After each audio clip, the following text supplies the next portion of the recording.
Dobro jutro vsi, dragi gostje, dragi prijatelji, dragi člani platforme LINA, dragi študentje, dragi profesorji. Good morning everyone, dear guests, dear members of the platform, dear fellows, students, professors. Welcome to the Faculty of Architecture of the University of Ljubljana. I'm delighted to welcome you to a school that I was going to as well, that has not given me architectural education, but also taught me about values, the importance of space, the power that our profession has or can have if you are determined and if you are well prepared and persistent and principled.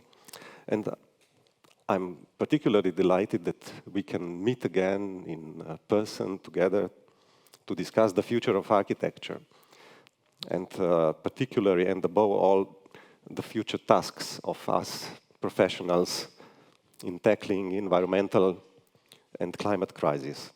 And I'm grateful that we can do this under the roof of this institution, which has adopted LINA platform as its own and has seen it also as an opportunity to reflect in meeting with you all and learning about your projects, to reflect about its future architectural educational programs as well, and to reflect on the knowledge and values that architectural graduates will leave these classrooms with.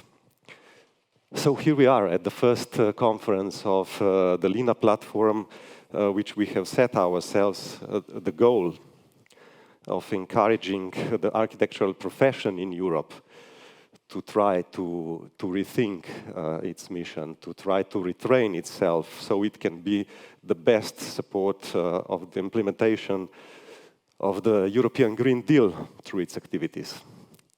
Okay, so this may sound like an empty political platitude as well, but it is not.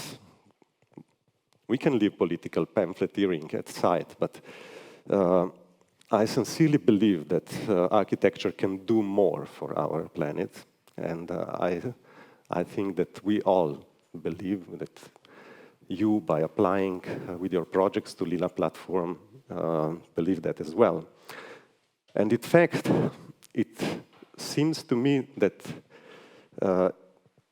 in the past, architecture has not only done too little, but it has actually participated and still continues to participate in many times very harmful construction activities that are destroying the earth.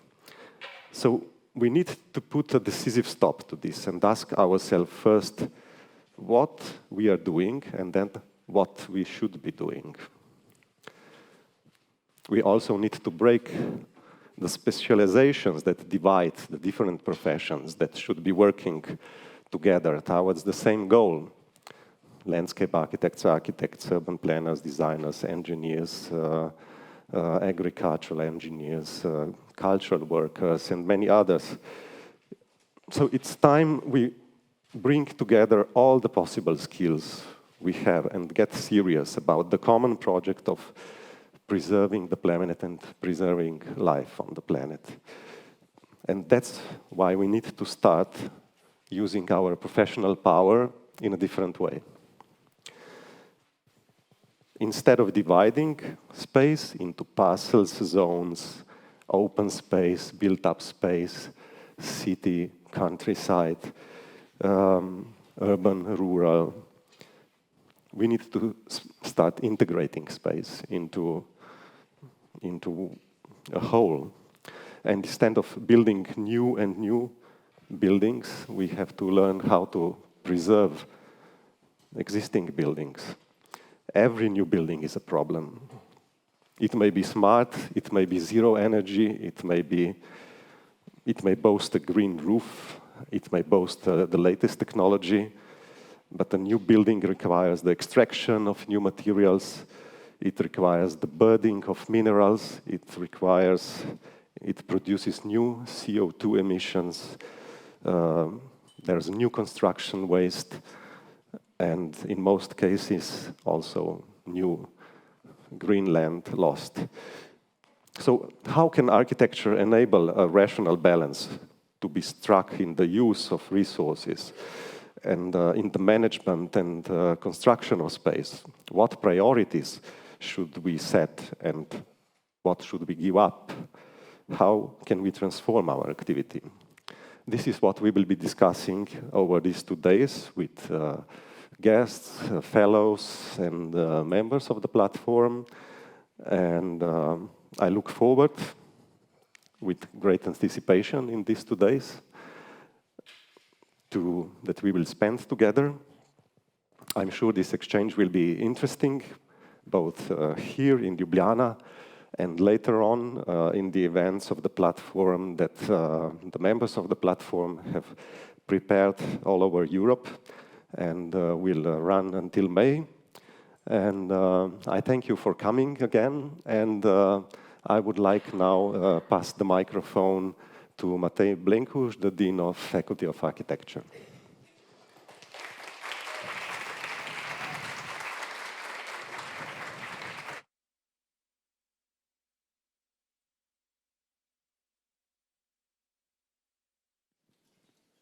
Matevž, thank you very much for your kind introduction. Dear members of the LINA community, honorable LINA fellows, dear guest speakers, it is a great pleasure to welcome you at the Faculty of Architecture, University of Ljubljana. This faculty is an open institution, so you are all welcomed to wander wherever you want, in any space you want, and browse through the everyday students' activities. We are proud of our work, and we hopefully would like to share it with you. The Faculty of Architecture is just over 100 years old. As the famous Slovenian architects Ivan Vurnik and Jože Plečnik started teaching architecture at the University of Ljubljana back in 1920. This year, we are also celebrating 150th anniversary of the birth of the architect Jože Plečnik, the greatest Slovenian artist in the field of architecture, urbanism, and design. The venerable tradition with which we pride ourselves gives us enough confidence to take over the coordination of the European architectural platform LINA Community at the initiative of Matevž Čelik last year. Yet today, we are at the point where tradition will not help us establish a sustainable relationship to the space we live in, the planet on which we live in. In fact, the traditional understanding of human attitudes towards space is a large part of the problem we face today, as Matevž already said. This means exposed to the astonishing changes we feel in climate, biodiversity, and the quality of living space in general. We are accustomed to using the environment as a space, as unshareable sources of raw materials, food, and energy. We are all aware of the facts of how wasteful construction is in terms of use of construction resources, energy, and also drinkable water. I can say that we treat our planet like the one who happily saws the branch on which he sits on. David Attenborough, famous environmentalist, once said, "It is surely our responsibility to do everything within our power to create a planet that provides a home, not just for us, but for all life on Earth." Saving the planet, therefore, does not mean saving ourselves, but the entire biosphere with many ecosystems and eco-environments. Today's and tomorrow's presentation of selected LINA fellows is therefore a major step towards changing the tradition of exploitation into the promise of cohabitation. The Conference of Young Talents, who will encourage us with your ideas, is therefore a great opportunity to debate the challenges to which our only planet is exposed. Since here at the faculty, we teach 1,100 future students of architecture and urban planning, I am convinced that this conference will lead to the fruitful exchange of ideas and incentives among representatives of the young generation. The generation which has been faced by the negligent conduct of the previous ones, and therefore with the fact that there is no time for hesitation. It's time for action. Sincere thanks to Hanna Zierman, Maja Beutz, and Nusha Zupans, the LINA team, for organizing this beautiful conference. And of course, Matevž Čelik and Mateja Kurir,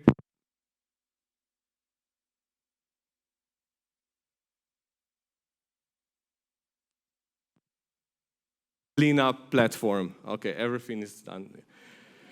I wish you very pleasant, beautiful 2 days in Ljubljana. I'm sure you will enjoy every minute of being together among thinkers, scholars, young talents, and also embraced with the beautiful architecture of architect Jože Plečnik and other masters of Slovenian architecture. Have fun and enjoy. Thank you very much.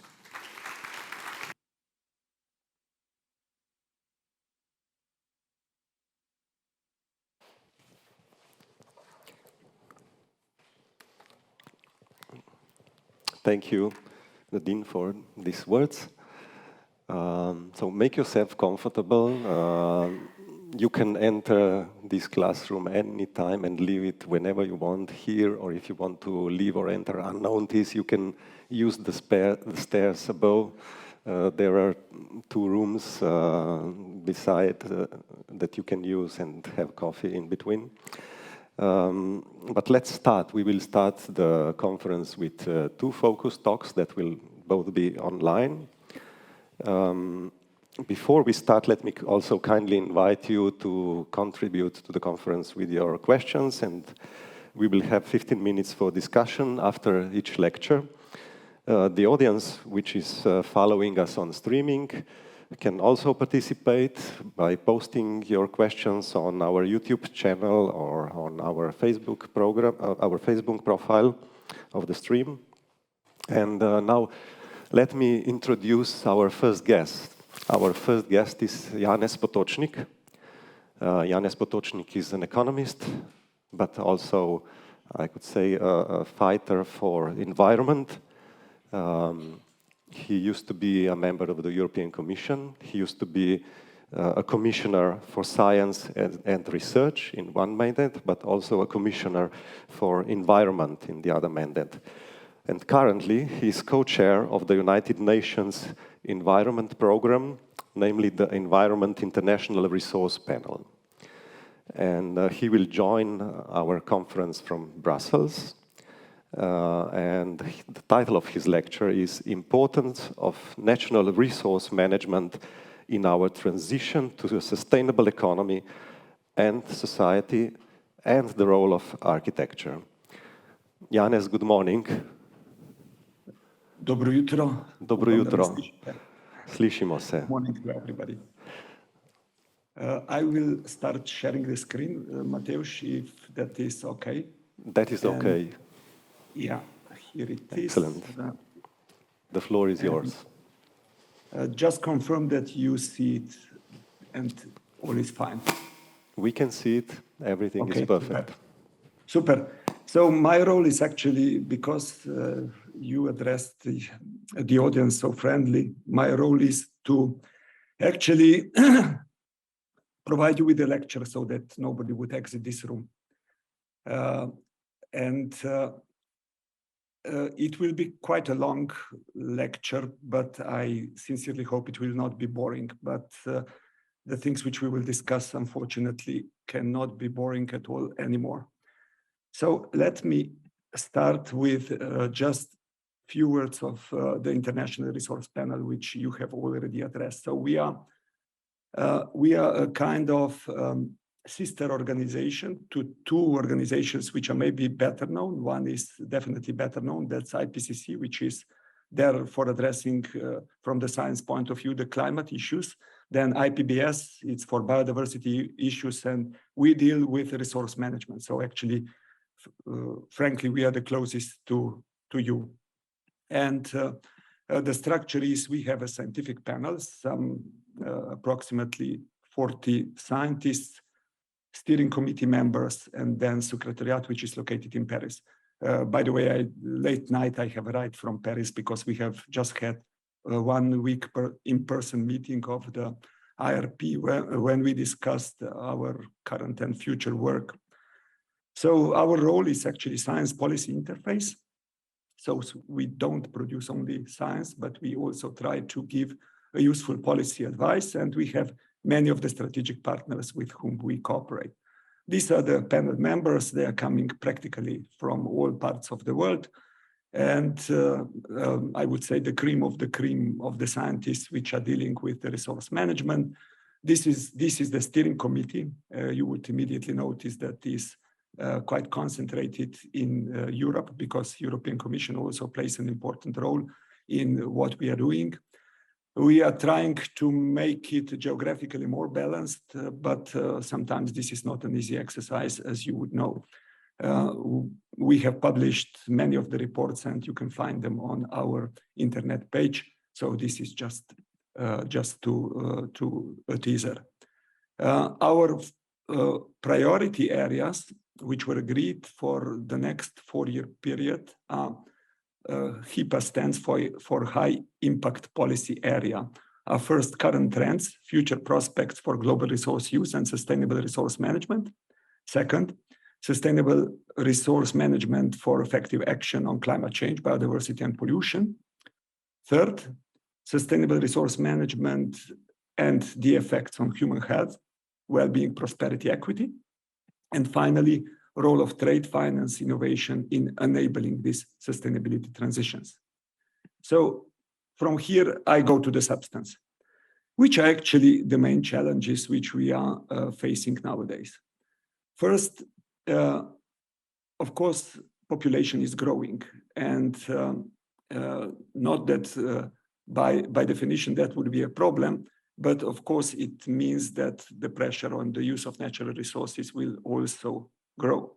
So to give you an example, we got a bit used to this figure. We will be almost 10 billion till the mid of the century. But if I translate you to a human language, in 1 year, you will have additional population of Germany on the planet. In 4 years, additional population of United States of America. And in 9 days and 6 hours, population of Slovenia.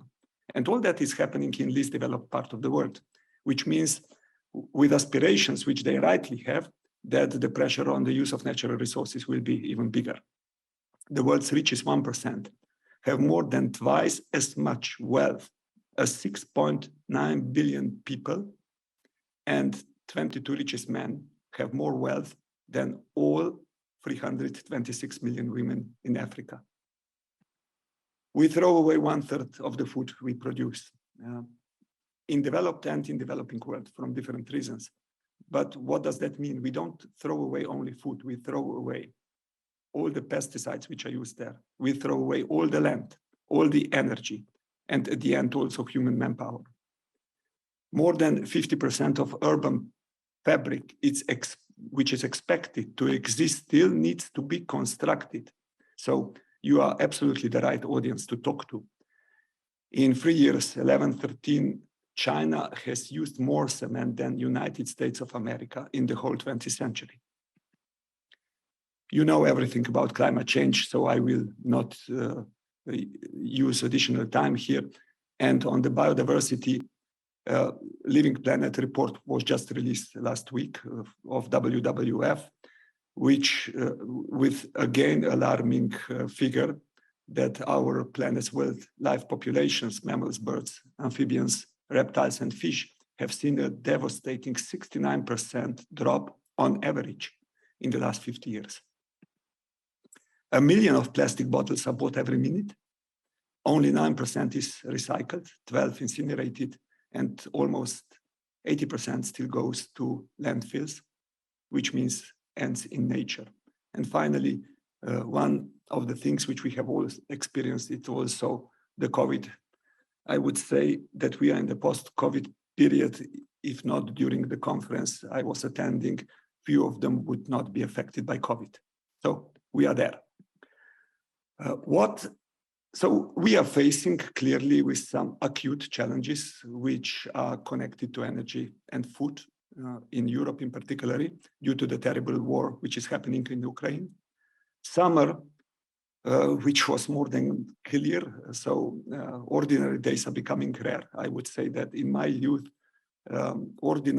number of ordinary days was the same as today. It's the number of extraordinary days. So something with floods, fires, heat, or whatever. And then health, COVID-related developments. But on the other hand, we also focus chronic environmental challenges like climate change, biodiversity loss, pollution, health, which were already addressed by the Dean and also by Matevž.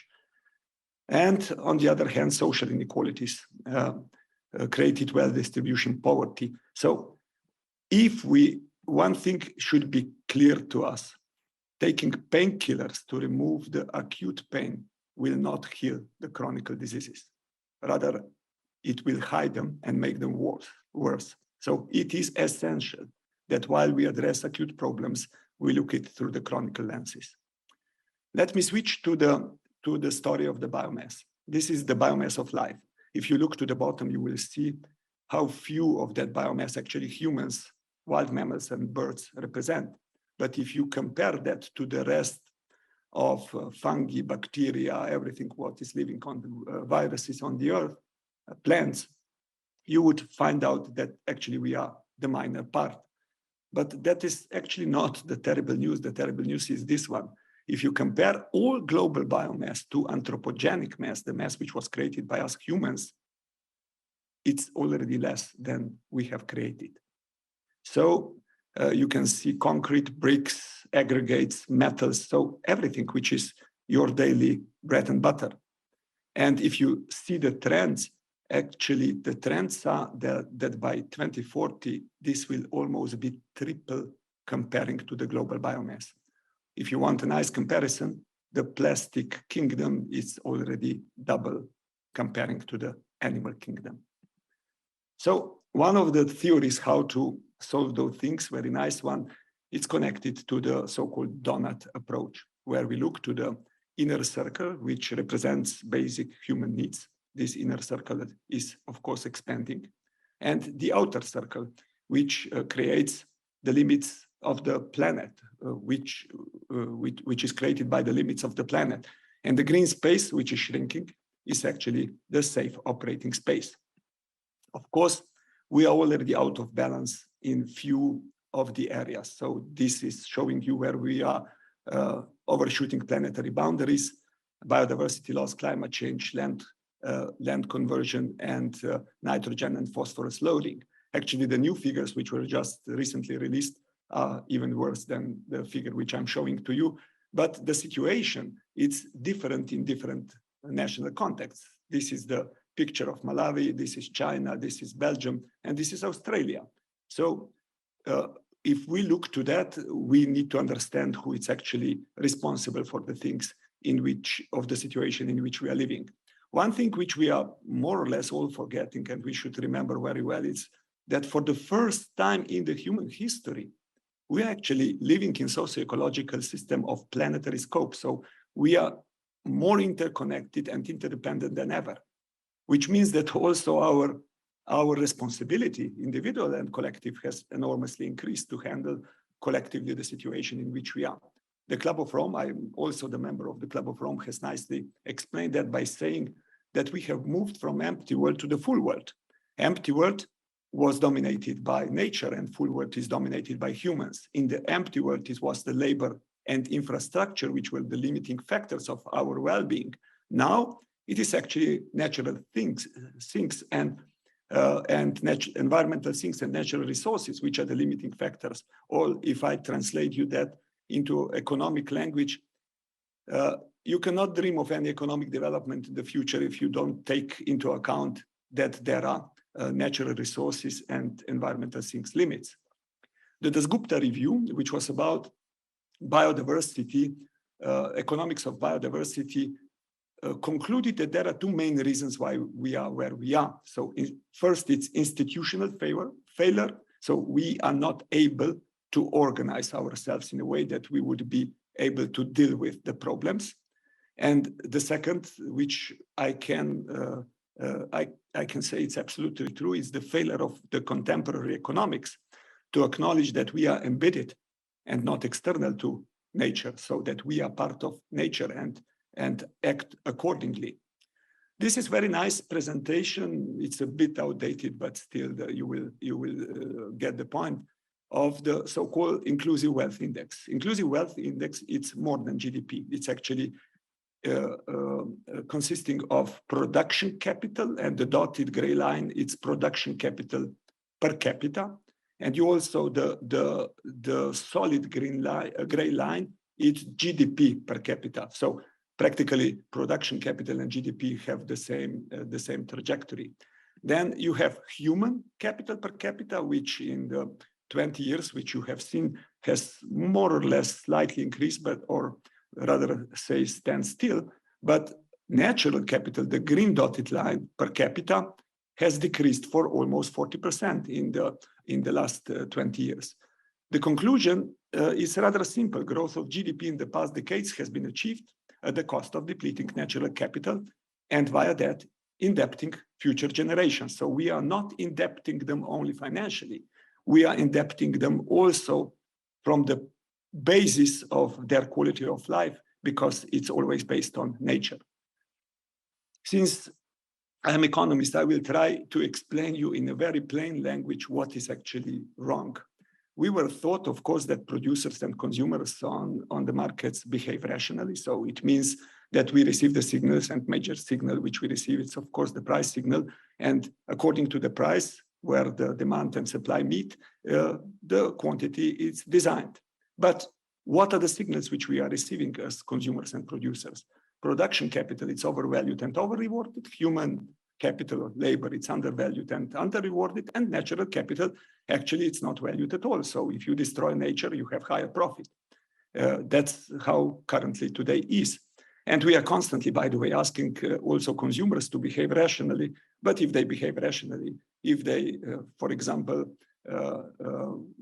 whatever, in the context of housing, in the context of food, in the context of mobility, they have to pay more. That's as simple as it is. So economic, social, and environmental imbalance, it's of course caused by the greed and by the relations which we currently have on our markets. And this is not fundamentally changing, if we are honest.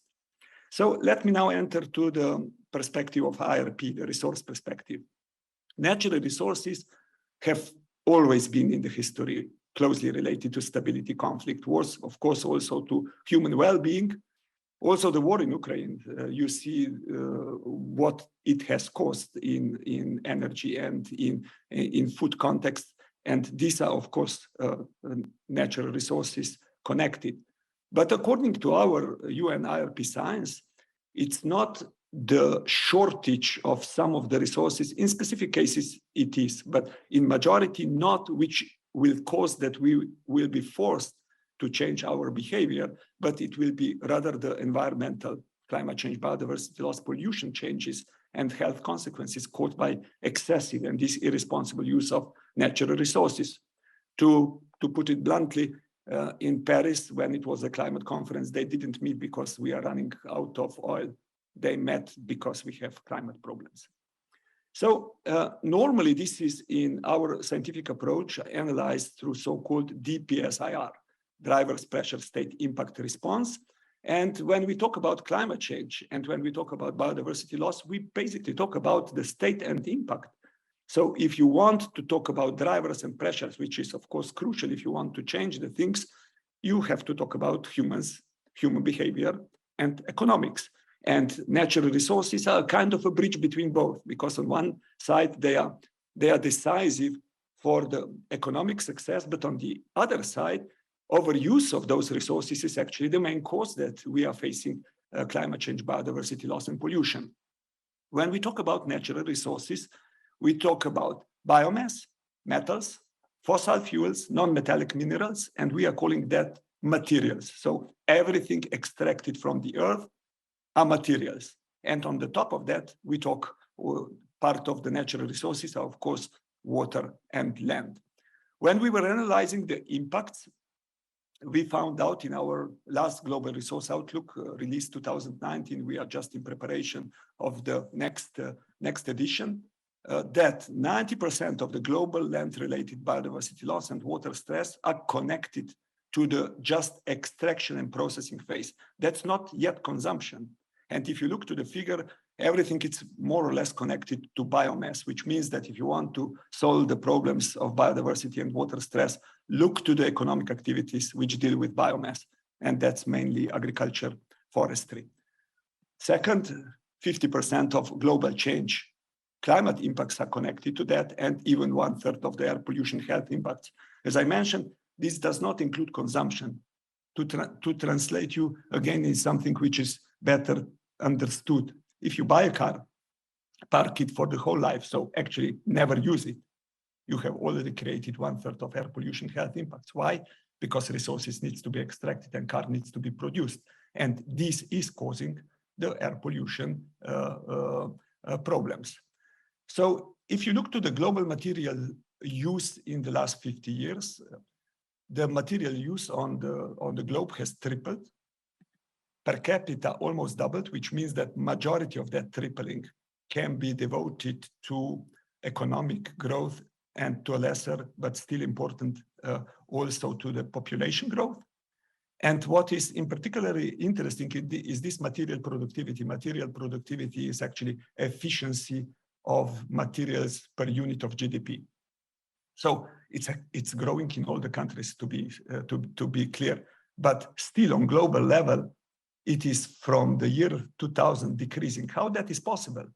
Because a lot of the products which were before produced which you are wearing, which you are buying, were before produced in more resource efficient countries like Europe, like Japan. And now the production has shifted to less resource efficient countries like Indonesia, China, India. So if current trends would continue according to our scientific analysis, global material consumption is predicted to double by 2060. So it's quite no-brainer that if we want to really talk about any kind of sustainability, our economic growth of economic activity and growth of well-being should be decoupled from the resource use. And both, of course, should be decoupled from environmental impacts. So let me now go to more of what are the problems and how the thinking should actually change. You have already heard today about European Green Deal. The most famous sentence is saying one of the targets is no net emissions of greenhouse gases in 2050, which is actually where everybody is constantly repeating it, but everybody is systematically forgetting the second part of the sentence, which is saying, and where economic growth is decoupled from resource use. And this is quite essential. So circular economy, I'm pretty sure you have heard about it, should be seen as an instrument for delivering that decoupling I was talking about, but also a kind of a part of the bigger picture of economic, societal, and cultural transformation, which is needed if we want to deliver the Sustainable Development Goals. This is the classical approach or look to the circular economy. So you have many types of approach, from cleaner recovery strategies, longer reuse, repair, refurbish, remanufacture, repurpose, recycle strategies, to leaner, reduce manufacture use strategies, to better refuse and rethink strategies. So this is actually the thing which is to a largest extent missing, because simply it's not too much in the interest of the business sector, because here we would talk how actually can we organize the delivery of human needs in different ways, so that we use less resources at the beginning. And because when you recover, when you reuse, repair, recycle, in all those cases, resources have already been used. You just try to keep them in the cycle. So the most important is to think how we can avoid to additionally add them to the cycle. So if you look at, instead of from maximizing output of the production sector to meeting human needs, then actually you can easily see that we don't need cars, we need mobility, we don't need light bulbs, we need light, we don't need chairs, we need to sit, we don't need refrigerators, we need chilled, healthy food, we don't need CDs, we want to listen to the music, we don't need pesticides, we need healthy plants. So dematerialization, rethinking ownership, efficiency, complemented with sufficiency. So asking who and why is bringing us to the situation where we are crucial for that. Let me give you just one example that you would understand from economic point of view how important that kind of thinking is. If somebody is selling you light bulbs, their interest is to sell you as much light bulbs because the profit is created on the number of light bulbs sold to you. If they would be selling you light, then light bulbs are actually becoming their cost, which means that they are incentivized to use less materials, less energy, because those light bulbs, they would be incentivized that light bulbs would simply last longer than they are lasting currently. So there are some core problems which are of course linked to us. We like to own products like houses, cars, refrigerators, which is of course driving consumption in a massive lock-in, in underutilization. And the solution which I basically see most, it's of course in the young generation, which is far less ownership biased than we were. We were simply taught in a different way. But in the first place, you have to provide alternative solutions, because if you don't provide alternative solutions, nobody can actually change. But on the production side, the problem is that actually producers have zero responsibility almost about the products which they are producing. So producer is responsible for the product until it is sold to consumer, then it's consumer, but at the end of use, it's more or less society. So if we would better connect again producer with their product. So if I would say, if the chair on which I'm sitting would at the end of use end on the courtyard of a producer, believe me, this chair would be totally differently designed. It would be totally differently repairable, everything, because producer would be interested in that it is done in a way that he or she would have at the end of the day less problems getting it back. So when we talk about climate solutions, it's not enough to talk only through the energy story and carbon management, which we currently do. We need to combine that also with the circularity, demand-side solutions, and of course, with nature-based solutions. Now I'm going to part of the story. This is second part, which talks about how to move to more sustainable and equitable world. With the Club of Rome systemic, where I'm also a partner, and we have analyzed the situation, what would be needed that the targets of the European Green Deal would actually be implementable. And we found out that the main reasons why they are not really implementable is because it's not sufficiently addressing drivers and pressures that actually cause the environmental damage. It's not offering enough systemic perspective to guide decision-making. And implementation is, of course, put at extra risk due to COVID recovery and now war in Ukraine. And we have provided some of advice what would be needed to change that and to make it implementable. So we have created the compass, 10 principles, 10 directions which would need to be changed. I will lead you through later. This is just that you would understand the system. And there, for each of those principles, we have then proposed 3 policy orientations which would need to be introduced, changed. And this would create an overarching policy system which would be consistent with European Green Deal. And from there, we shifted to the real economy, where we look to the provisioning system. So we have basically replaced sectors with provisioning systems. Again, I will explain you that. And we landed with 50 plus champion orientations, or better would be to say investment opportunities. So let me explain you the definitions which we have proposed. First, redefining prosperity from prosperity defined by aggregate economic growth to prosperity defined by fair and social economic development and well-being for all. Redefining natural resource use from prosperity based on natural resource consumption to prosperity decoupled from resource consumption through efficiency, sufficiency, and a shift to responsible use of natural resources. Redefining progress from growing economic activities and sectors to focusing on societal needs that need to be fulfilled without transgressing planetary boundaries. Redefining matrix from decisions driven by optimizing GDP growth to decisions driven by holistic well-being matrix, including natural capital and social indicators.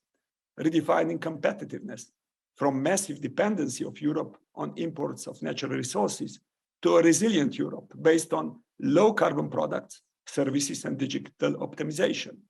Redefining incentives from incentives which are basically supporting the status quo to incentives which are aligned with Green Deal, ambitions leading to economic, social, and environmental balance and sustainability. Redefining consumption from owning products as part of individual identity to experiencing and using products and services as part of individual, shared, and collective identity. Redefining finance. Subsidizing and investing in old industries should be replaced by supporting and facilitating transitional needs and sustainable economy of future. Redefining governance from top-down static, slow normative policy processes to transparent, flexible, inclusive, participatory models of governance influenced, of course, by science. And finally, redefining leadership from traditional leadership roles and expectations, top-down mainly, to system leadership based on intergenerational agreement.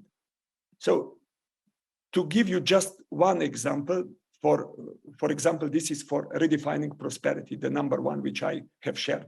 There we have then proposed policy orientations. The first was do not balance policy attention from income and wealth creation to also income and wealth distribution.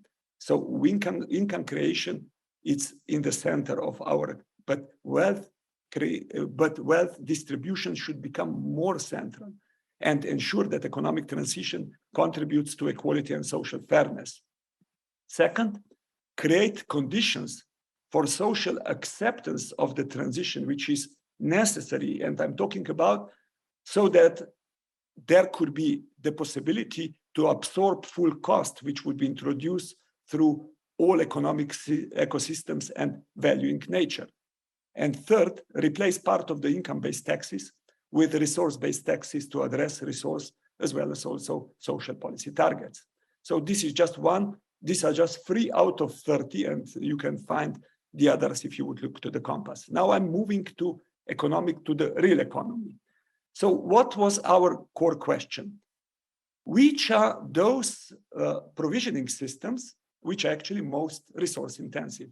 And there is pretty clear answer. Nutrition, housing, mobility, and daily functional needs. So what you are wearing, computer, maybe you are looking at, and so on. So we have to focus on those because so there are other human needs like culture, sport, and so on, but they are not resource intensive, or at least not so resource intensive. And that's why the focus should be on this. But the focus should also be not only on human needs, but also on the areas which are basic enablers of those human needs and are resource intensive, like nature, which we are using, like energy, which we are providing, like materials, which we use, and of course, everything which is linked to digitalization, innovation. Digitalization is the major part of the innovation nowadays. So all that provisioning systems are actually interconnected, and you can't look at them in isolation. On the basis of that approach, we have then identified 50 plus investment directions, opportunities, which I will of course not go in any detail, just to tell you that it's a kind of blueprint of where one should invest and how to develop. So if I summarize, compass redefinitions, economic ecosystems, connections to investment opportunities, and all that linked to policy orientations, first on the major economic redefinitions, then to economic ecosystems, and finally to the investment opportunities.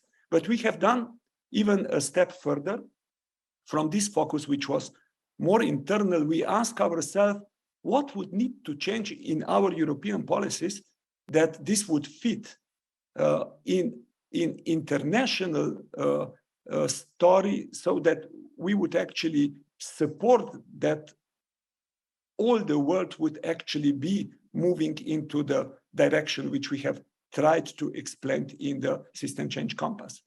And there are some basic conclusions to which we came. The map of resource use still show the shadows of imperialistic world, where wealthy nations pursue their ambitions at the expense of others. So making our economies and societies more resilient and fair, it's actually our best defense against any future crisis. Second, in the longer term, it's actually, this is not opening new economic front. It's actually about reassessing our values, rethinking our economies, and reducing our consumption and resource use. And I have heard in my political life many times why we would do that in Europe if the others are not doing as fast as we do, because those standards and behavioral patterns linked to current economic model were set by us, by high-income countries. Also, the well-being based on the use of that resources has actually landed in our countries. So we are ethically bound to show the world that we are willing and able to change reality we have created and lead the transition at home and globally. While the responsibility for the past is clear, it's also clear that responsibility for future is joint and common. For the future we must enter the untapped territories of the deep system transformation.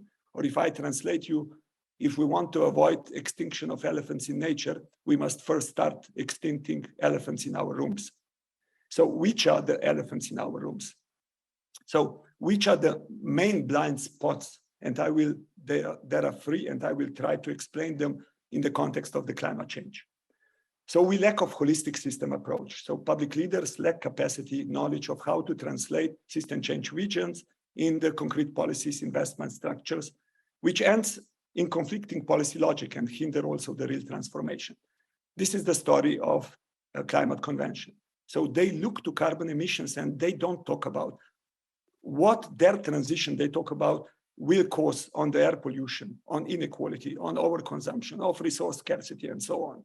So there are huge trade-offs. If I give you example from your area, which is pretty nice. I've heard from a guy last week when we discussed on one of the panels that he said very nicely, I have moved into the house which could be heated by the candle, but if I just think how much of the materials, resources, metals are inbuilt in that house, it's frightening. So yeah, that's the problem, because we look to one thing, but not look really to the others.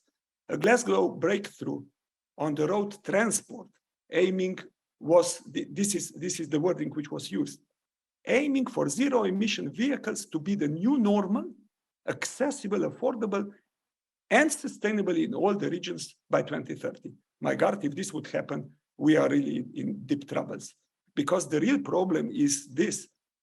Our cars are 95% parked, or 92%. 1.6% they are looking for parking, 1% sitting in congestion, and we are driving them only 5%. And even when we are driving them, it's at average 1.5% in 5-seater, which means that the car's utility, it's approximately 2%. So we need to look to those questions a bit more holistically than we are currently looking. So there are 5 levers, for example, of sustainable car-based transport. 3 on reduced demand for car-based transport, reduce overall mobility need, modal shift, higher utilization of vehicles through sharing, and 2, which are then looking to the vehicle itself. Electrification, which is important based on renewable energy, and circularity, so maximizing the value of the materials which you use in car production. The second blind spot is the lack of resource perspective. So if I will explain you so going to the roots of the problem, to put it so to the drivers and pressures. We normally look to the GHG emissions, but this is a slide which IRP has produced some years ago. So it is no-brainer. You have 4 renewable productions of electricity on the left and 4 which are fossil fuel-based on the right. It is no-brainer if we look through GHG, through health implications, through ecosystem health, that there is that we need to go into the direction of renewable energy. But if we look to the material use, material requirements are much higher here in the renewable. I'm not saying that we should not go there. On the contrary, I'm just saying that we should not ignore that, and that needs to be part of our debates. So if we look, for example, through the nationally determined contributions and long-term climate plans, we see that in the built environment, there is 10 times more commitments in energy than in resource efficiency, and in mobility, 4 times more. So obviously there is room of maneuver. Now, lack of demand side focus. So we are basically in all our international efforts focusing on supply side. So how to clean the current economic system. But unfortunately, this will not be enough to deliver the targets we have set. So we must stop ignoring the inherent wastefulness of our production and consumption. For example, it's important to decarbonize the production of steel, but it would be in vain if we do not ask ourselves the question, how much of that steel is used in underused cars and houses, which contribute to traffic and property market bubbles, but not to real social prosperity.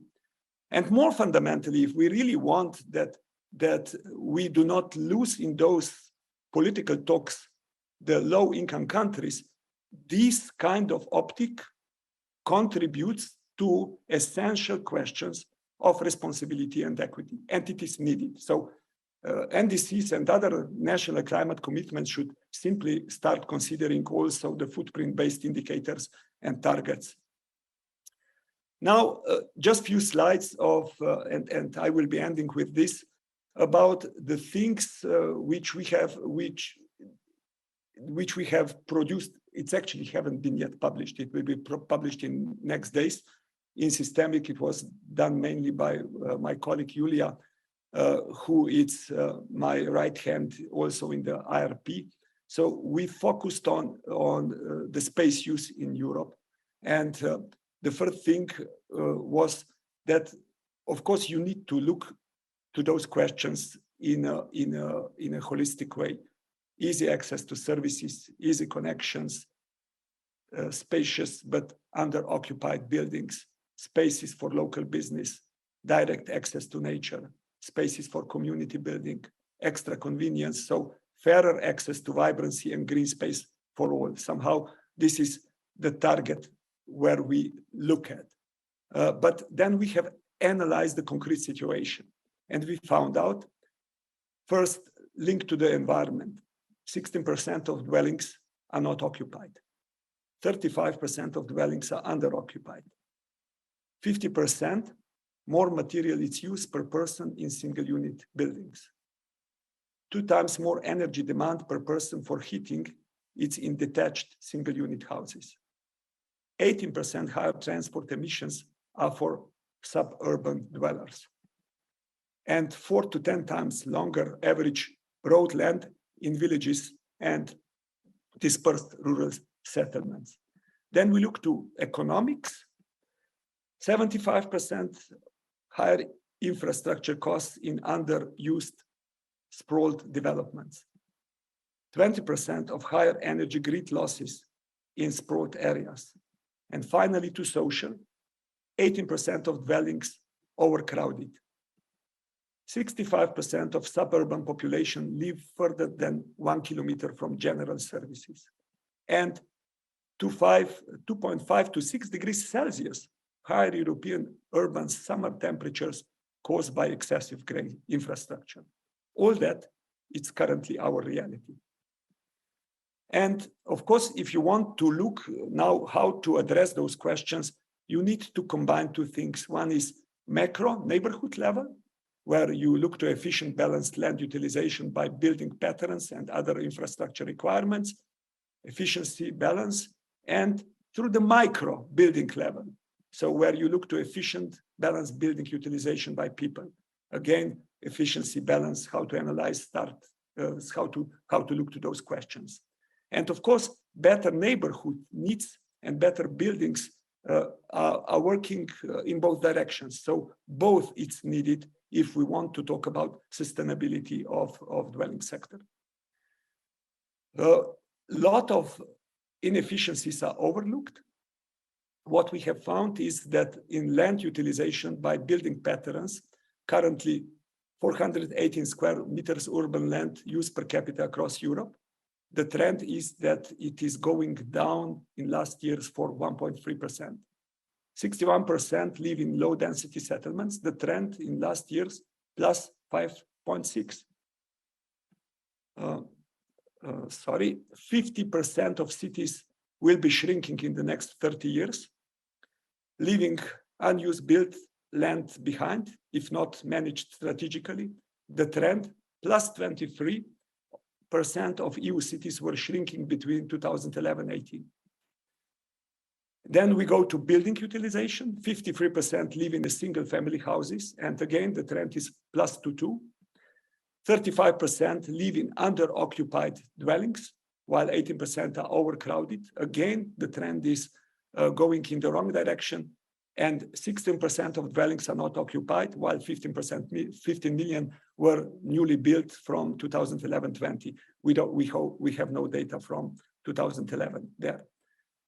We also analyzed the potential, I will not go here into detail, but potential in going into compact and better use of existing buildings in contribution to GHG emissions, in contribution to greenhouse gases and European Green Deal, it's enormous.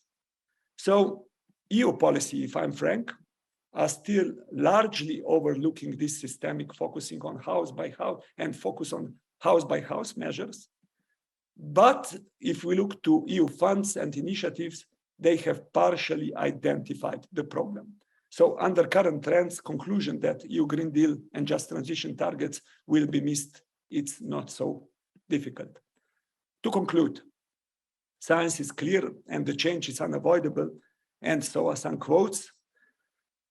People are strange. You remember Jim Morrison and the Doors. We want changes, but unfortunately, we don't want to change. The problem primarily lies in our economic model. Economic theory is based on the rational behavior, which is based on GDP North Star, which is leading us in the wrong direction. Current market signals on our markets are leading to systemic social and environmental imbalances. One could summarize that we are on the way, if I lose the title of Arto Pasolina novel title, Charming Mass Suicide. Ambitious policies face an uphill battle because we are sending with policy signals one way, act responsibly, but market signals are sending us in another way. Don't act responsible. So this is simply creating a lot of confusion on our markets, intense lobbying from business, and that's where we are. So it's time to stop signaling to producers that destroying natural capital is free of charge. And it's time to stop contradictory messages to consumers who still routinely pay more for the food with low environmental impact instead of the reverse. In short, what would be needed in policy terms? Redefining consumption from owing to using. Redefining production from mass sales to providing efficient functionalities. Redefining core economic incentives such as taxation, subsidies, public procurement, and stop tolerating tax havens. Integrating well-being as an objective across all policies. Providing consistency among internal, external, supply and demand side policies. Applying measures leading to fairer, more equal society and world. Measuring sustainability with a life cycle perspective harmonized across all policy areas. Activating all existing financial potential to enable transition. Looking at innovation in categories of human needs rather than, and providing functionalities rather than in function of production sectors. And of course, one could continue, but what you see on the screen is already difficult enough. There has never been a better moment to move from the history of resource-driven imperialism to an era of responsible use of natural resources, mitigating resource fragility and strengthening preparedness and resilience. The lessons learned from terrible war in Ukraine and extreme summer and weather events should be convincing enough. And your role, the role of the architects, I hope that after this presentation, it is obvious without saying, but let me say anyway. One would hardly find any profession which could do more for a sustainable future than yourself. Everything starts with concepts, design, materials, space management, and you are at the core of the upstream solutions. And upstream solutions are those who really provide the convincing and impactful answers. Circularity, it's not a new concept. It's actually the oldest concept on the planet Earth. So nature, it's bio-based economy based on principles of the circularity. Nothing is lost there and everything has its purpose. So for the beginning, the only question we should answer is this: do we agree that we humans are part of nature too? If anybody of you, I hope not, would still question that this should be, that we are, then since I'm sitting in Belgium, and this is the last slide, the best advice actually came from the most famous Belgian, that's the detective Hercule Poirot, when he was once asked why he's speaking about himself always in the third person.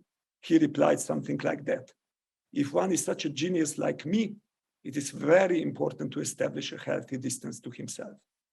So indeed, it is a time that we establish a healthy distance to ourselves, to start understanding the responsibility which we have, not only towards all other living beings with which we share the planet, but also towards all the future generations. Thank you.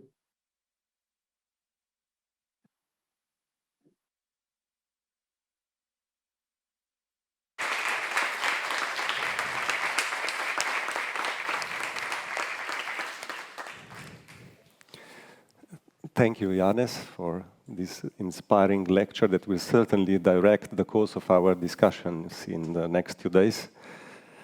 Are there any questions from the audience for Janez Potočnik?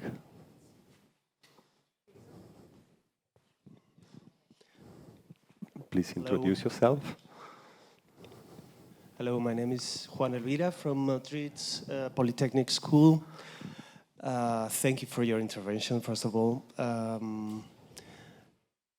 I think I would like to introduce another component. If things weren't as difficult, we have other difficulties added, and I want to tackle like the surge of fascism globally and also in Europe. For example, in Spain, we have an absolute surge of extreme right parties nowadays.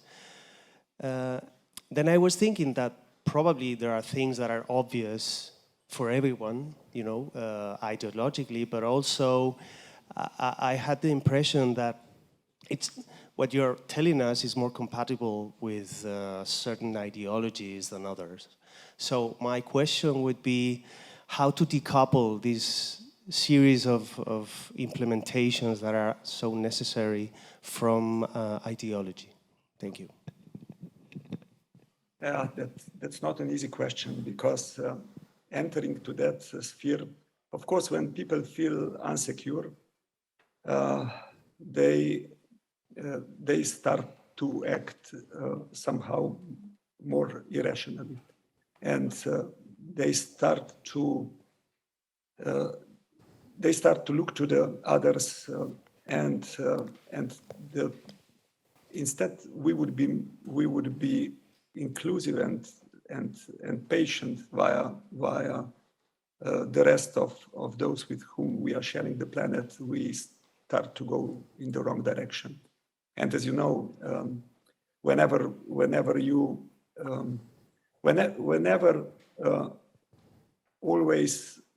it's always like that when you start with losing that, when then this impatience starts to spread, it's normally not spreading, it's normally starting from somewhere and then spreading elsewhere. And we are currently in that kind of moment where it is pretty clear that democratic and inclusive ways of thinking are absolute necessity. And I would revert back to something which I have shared with you at the beginning, that we are simply living in so interconnected and interdependent world on the global scale that we will not solve those problems without cooperating.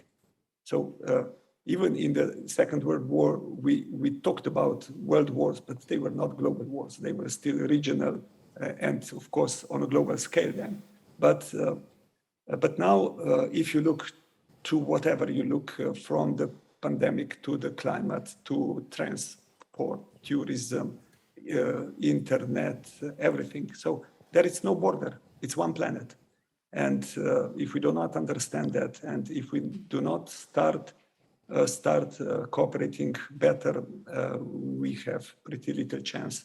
And by this, with this a bit bitter sentence, I would just remind you that it's crucially important that you stay optimistic. The reason it's very simple: optimists live longer and better. So it's really important that we understand all these complex challenges in a kind of way that and contribute to their solutions. I think the European Union, it's a beautiful idea. I lived in Commission and here quite a long time. That, believe me, I know the problems of that much better than an average. But still, knowing that problems, I'm still very much convinced that it's a great idea, which showed how cooperating and sitting at the table and actually discussing the things is the right way ahead. And you are right. We need to be tolerant. We need to understand that without that kind of approach, it's a road to more conflicts. It's a road to more wars. And without peace, there is no future. Another question from the audience? Yeah, please. My name is Daniel Bell. I'm an architect, obviously. First of all, thanks for the presentation. When watching it, I wondered if I'd chosen the wrong profession. Maybe I should have been an economist. It was very great. But the question I wanted to ask, I work a lot in material research and application around bio-based materials, usually coming from agricultural waste or building waste, things like this, sort of repurposed materials in the construction materials. One of the problematics, I think the question is quite a pragmatic one, but one of the problems we often face when doing this is that the cost of actually doing that is much, much more. And when you're doing it in a local sense, i.e. you try and source the materials from a 100, 150 kilometer radius, you're often faced with also the costs of developing those materials yourself with inside your sort of research office. But then as an individual, when you also want to go and, let's say, renovate your house or do something like this, and you want to choose more noble materials such as anything bio-based or coming from agricultural waste, these are often double or triple the cost of rock wool, things that are much, much less noble. So there's a real gap between the sort of rhetoric of moving toward more sustainable, noble materials and actually the cost in money and also the cost in energy of yourself to sort of push those materials through. So at a sort of policy level, what would be your reaction to those sort of problematics that are involved there? Because we all know that we have to move toward these systems, but sort of convincing people to pay double or triple the cost is an argument you will often lose. Yeah, you basically, in concrete terms, somehow explained and repeated the things which I have done during my lecture. So, first of all, bio-based materials, it's a good way to go, but when you use them, I think you were rightly saying, repurposed materials or materials which are waste or whatever, is always better. So whenever you use biomaterials, you always have to take into account that this is a famous story around using the forest and so on, that you use them in a way that ecosystems are preserved. So this is the first and fundamental condition. And the second, which is clear, is anything which is renewable, it's better than non-renewable under the first condition. Why? And you very well explained what is the problem, and I was also pointing exactly to the same problem. So to give you an example, why recycling it's not growing faster, and because it is economically unattractive. As long as it is cheaper for a business to use virgin materials comparing to recycled materials, here we are. So it's about incentives. And on one hand, you have regulatory efforts, which are trying to send us into direction which you would like, which also we would need as consumers and producers. But these regulatory efforts are in conflict with the market incentives. And market incentives are exactly the opposite. So they are telling producers that and consumers that since I'm economist, that you are stupid if you act in a way that you act responsibly. And then we are where we are. So we have to start with fundamentals, and fundamentals are that we need to rethink economic system.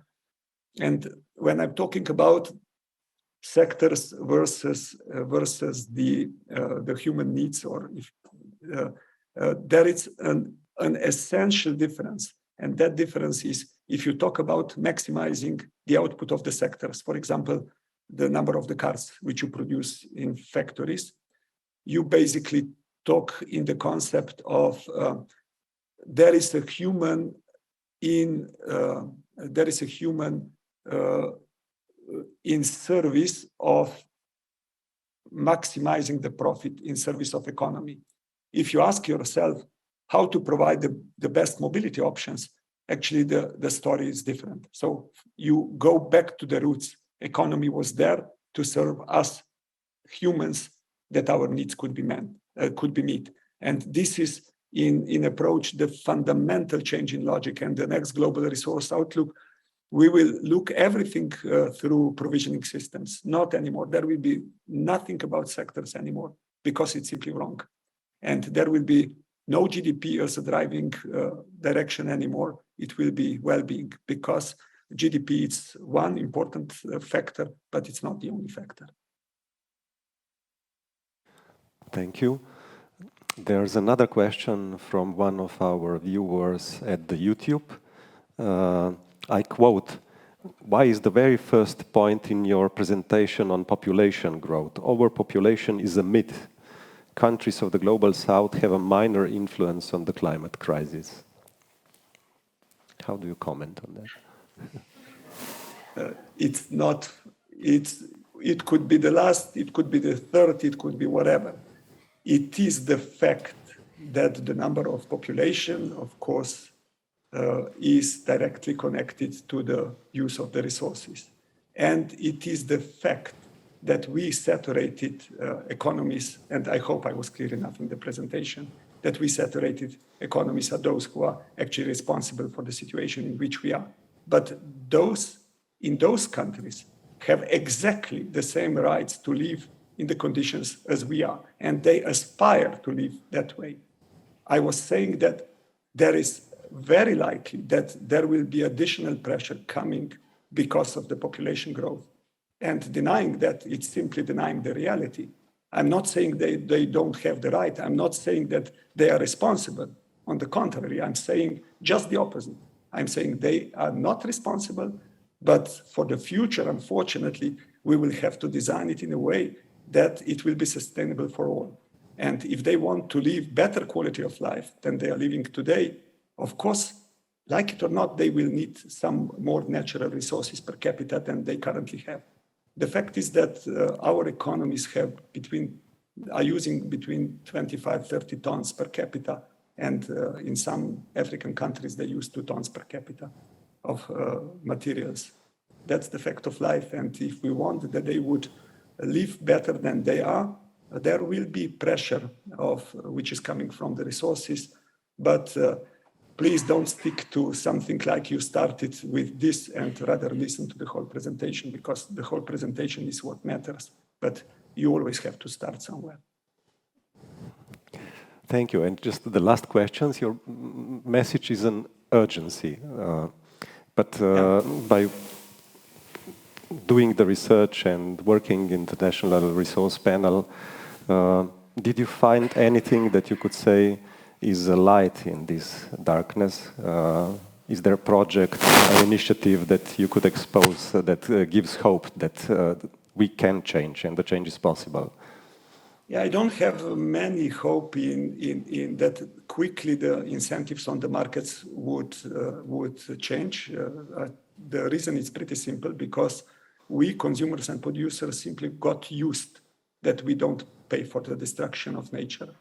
And when we get used to something, it's not easy that we accommodate quickly, even if we see the terrible things which are already happening around us. So focusing on virtually really putting the fires which are around us down, it's an important thing, and one should be extremely grateful to the firemen which are doing that with all the devotion and energy, but this does not lead to solutions. So you need to go upstream, as I said, and deal with the real reasons which are bringing there.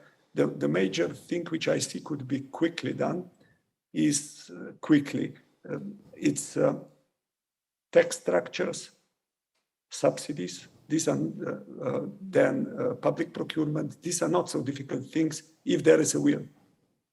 And of course, this would be so. The role of the finance minister is not just to keep the budget in balance. The role of the finance minister is to give the right signals to all producers and consumers, and tax structure is giving exactly that.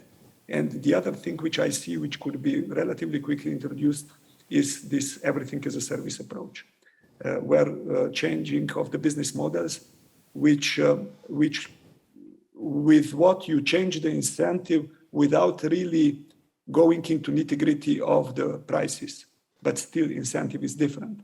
So that would be my advice. These are the two things on which we could relatively quickly start working, and with that, I think we could start reverting the tanker, because when you shift the tanker, when you shift the steering wheel, there it's quite some time before the things change. But repeating the messages which as I have heard on the last Stockholm conference where I was present, coming from 40 ministers which were sitting in front of me, I was sitting in the panel, and the conclusion which I have done at the end was that their message was urgency, it's now even more urgently urgent.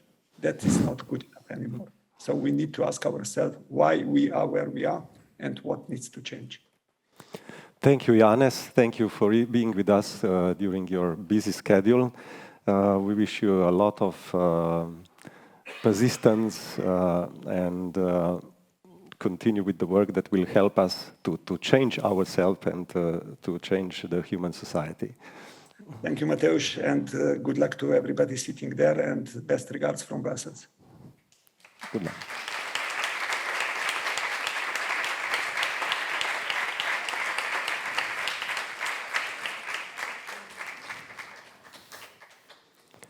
So we are moving to our next speaker today, Sarah Ichioka.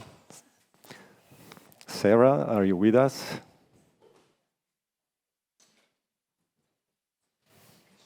Hi, yes, I am. Hello.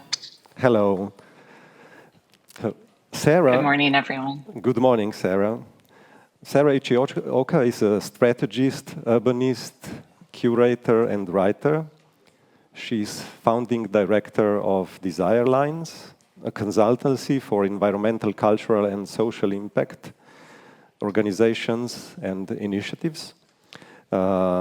In her previous roles, she has explored the intersections of city, society, ecology within leading international institutions of culture, policy, and research. And among others, she's co-author of recently published book, Flourish, Design Paradigms for Our Planetary Emergency, which she co-wrote with Michael Paulin. Sarah is located in Singapore, and I'm very happy that she is today with us here. Sarah, the stage is yours. Thanks so much, Matej. It's wonderful to be here. I actually have a pre-recorded video that your tech team is going to play, and then I will be really happy to engage in live interactive discussion with your audience, including the many friends that I know are there. So hello, everyone that I know.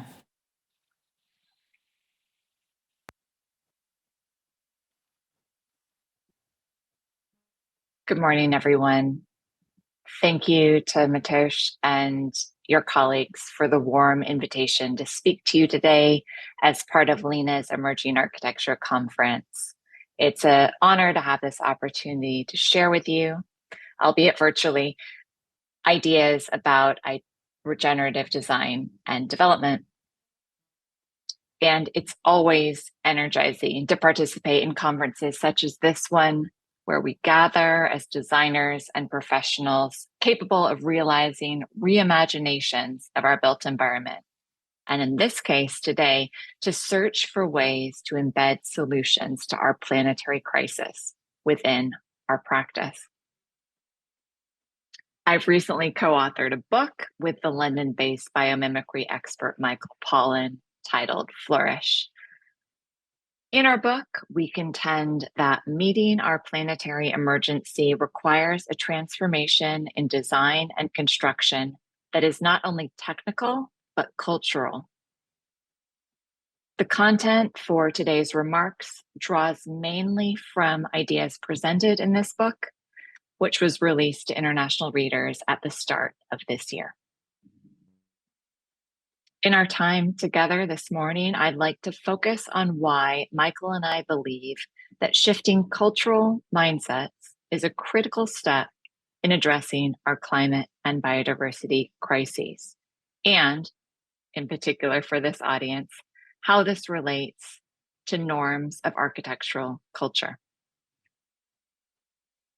And I hope that this will provide you with some food for future conversations and projects surrounding how we can all design together for a more regenerative future. Let me start out by sharing what motivated Michael and me to put this work out in the world in our attempts to reframe solutions to the planetary emergency we are currently facing. Like so many people around the world, and I'm sure like all of you in the room today, we've been asking ourselves with increasing urgency and anxiety, are we on track to avoid collapse? And having worked in sustainability-related projects for many years now in our own capacities, Michael and I, we have a shared sense that we're not collectively on track to avoid collapse. We'll recall that the 2018 report by the IPCC warned us of the dire impacts of a global warming of merely 1.5 degrees Celsius above pre-industrial levels, what that would have on our planet. Namely, that multiplying feedback loops would cause irreversible changes to planetary systems. And we continue to see effects of these planetary systems being impacted. As recently as this week, when we see that floods in Australia have left thousands stranded, while simultaneously overwhelming floods in Nigeria have killed hundreds and displaced millions of people. Meanwhile, the term sustainability has been in the mainstream for over 3 decades, following its first prominent feature in the Brundtland Report on Sustainable Development commissioned by the UN. Since then, more than half of our total historical greenhouse gas emissions have occurred. Let's take a quick detour here to note that the term I've just used here, our, largely refers to nations and companies who were earliest to industrialize. According to the World Inequality Database, North America, where I grew up, and Europe, where you're all sitting together today, are responsible for around half of all emissions since the Industrial Revolution. China, on the other hand, represents about 11% of the historical total, while sub-Saharan Africa represents just 4%. And large inequalities in average emissions between countries still exist today, with average emissions in Europe being close to 10 tons of CO2 per person per year, compared with 1.6 tons in sub-Saharan Africa. A significant part of the problem is the way we continue to design, build, and manage our built environment. If we take into account materials, construction, and operations, buildings create nearly 40% of global greenhouse gas emissions, and a further 25% of those come from transport. At the current rate of intense urbanization, the total area of our Earth devoted to buildings will double by the year 2060. This suggests 2 things, or probably more, but let's focus on 2 today. First, the global South is paying the price for a crisis contributed to most heavily by the global North. And 2, a sustainable development approach has failed to stop the massive levels of resource depletion, biodiversity loss, and climate destabilization that threaten us and other life on Earth. What's wrong with sustainability? Well, Bill Reed of the Regenesis Group, who is a longtime proponent of regenerative development, has argued that the vast majority of what currently gets built is below the line of neutral impact, and as such is part of a degenerative cycle that varies only in terms of its scale and speed. If business continues as usual under the guise of sustainability, so does planetary degradation. It seems clear that we must evolve beyond sustainability that supports the status quo and towards framings that open up new possibilities. We need to strive to get above that line of neutrality and to set our sights on designing to make a net positive impact. What more can this mean for those of us who are called to work at shaping the built environment? My co-author, Michael, and I believe that the necessary changes lie primarily in cultural transformation rather than purely technological ones. This transformation must happen at the level of mindsets, the shared ideas that largely determine how our society works. And our book reflects our shared conviction that we need to move from a sustainable mindset towards a regenerative one. Now, let's unpack regenerative. Until recently, the term regenerative was mainly used to describe forms of agriculture that were closely aligned with indigenous practices of land stewardship. But open a paper and you can see it's increasingly being applied to products, to buildings, to companies in the mainstream industrialized West. And for clarity, in Michael's and my use, we define regenerative design and development quite ambitiously as that which supports the flourishing of all life for all time.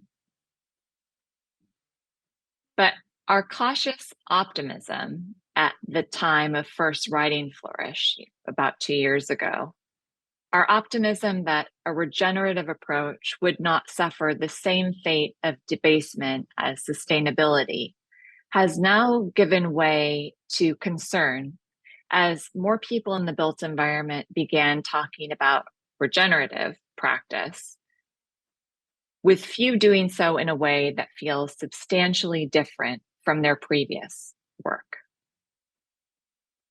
If one's being cynical, it almost seems as if some firms are merely rebranding sustainability, as regeneration, without meaningful change behind these cosmetic ones.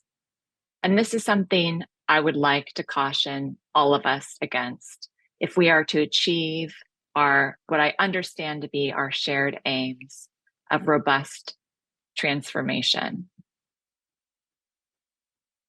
Beyond definitions, how might we try to think systematically to underpin the necessary changes?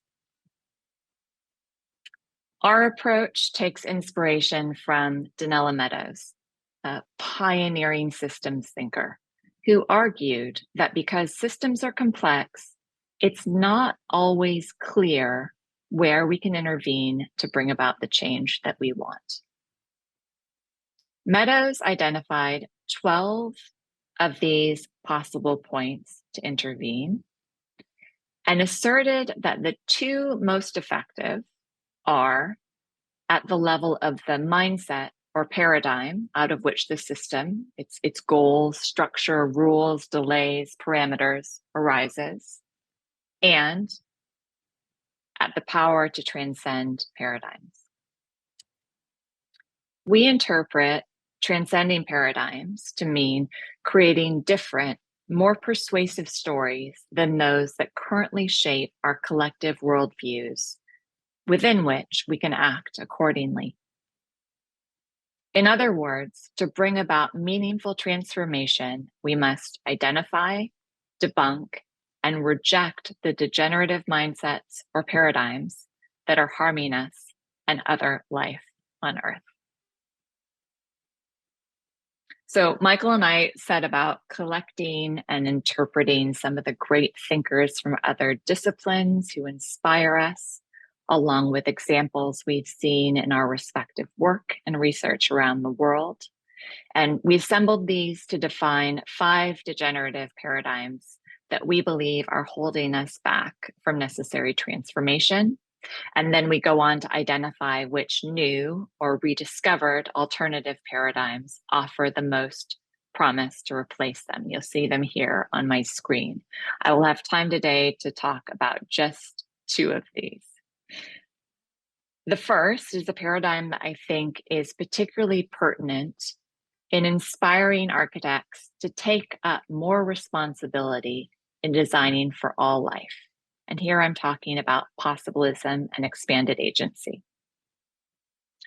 We deliberately focus our first chapter on this because we've noticed in reflecting on the years we've spent professionally interacting with architects, and Michael himself is an architect, I myself trained as an urban designer, that too often, I don't want to generalize, but too often they tend to minimize their agency.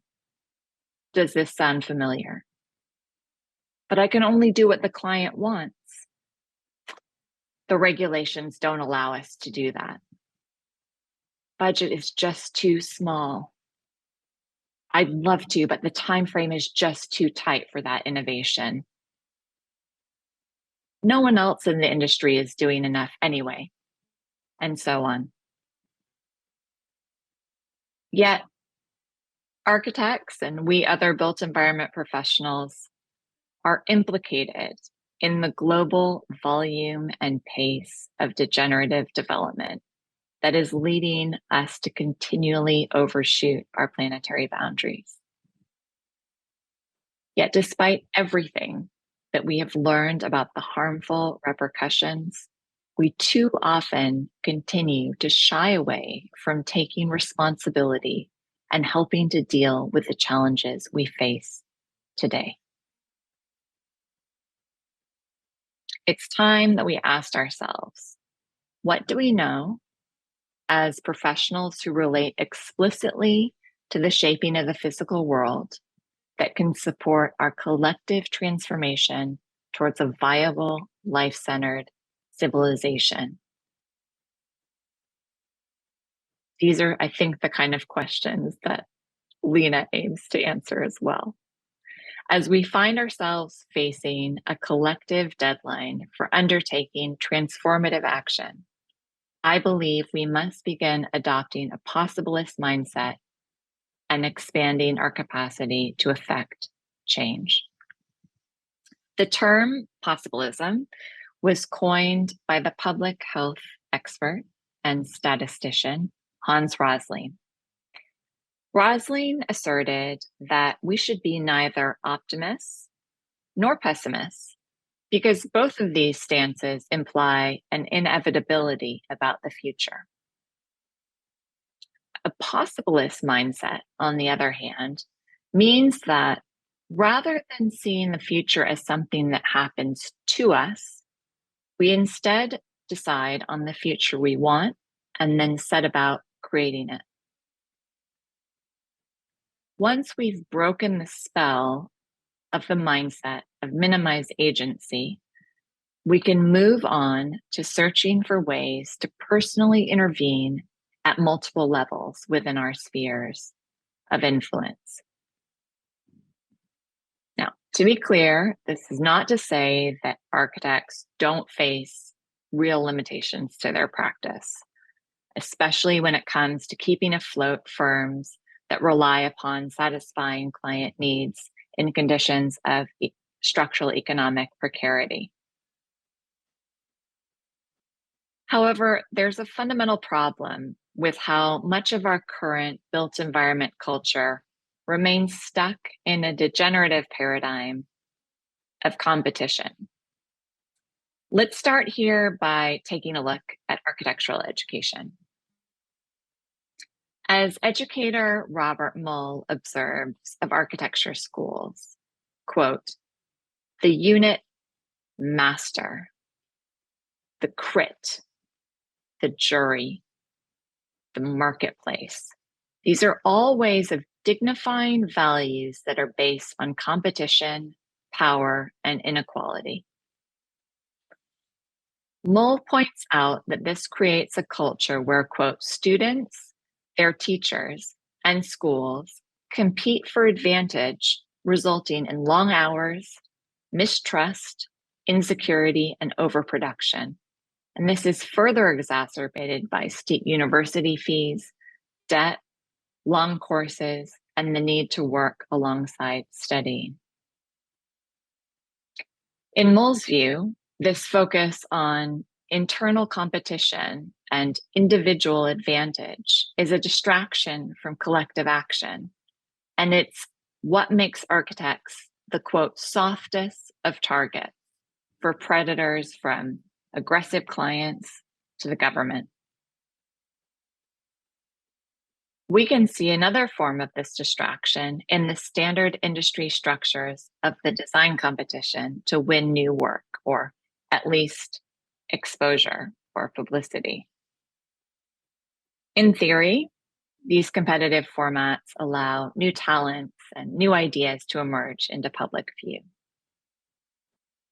In practice, they enforce a working culture that is often extractive and exploitative, as with the cost of sleep deprivation culture being borne by designers who are often asked to pitch for free. In this process, individuals are again encouraged to see one another as rivals. And it's common for architectural practices to spend up to a third of their time pitching for work. This not only wastes people's creative energy and likely contributes to disillusionment, but also undermines the possibilism we were advocating for earlier, as designers are forced to turn their attention away from collaborative actions that would maximize their capacity for social and political change. Another trend, design as consumption, also steers designers to voluntarily reduce their agent's fee, as they are forced into the role of designer as specifier, someone who is merely an image maker of derivative, placeless designs synthesized from image aggregator sites and apps. I'm exaggerating a bit for effect, but I think you'll understand what I'm talking about. Under these conditions, the scope of the architect's work becomes reduced to selecting materials from a set catalog of products or styles. Given all of these factors, and probably more that you can think of, it's unsurprising that we see so many talents leaving the profession. To design our buildings, cities, and infrastructure regeneratively, we must transform our professional norms. In our view, this means a transition from the old roles of designers as lone critic consumers to new identities of collaborative conductor citizens. And I'll return to that latter term in just a bit. Fortunately, we found plenty of regenerative examples that have embedded symbiogenetic approaches into systems of design culture. And here I'll touch on the fourth of the regenerative mindsets that we propose to replace the degenerative paradigm of competition.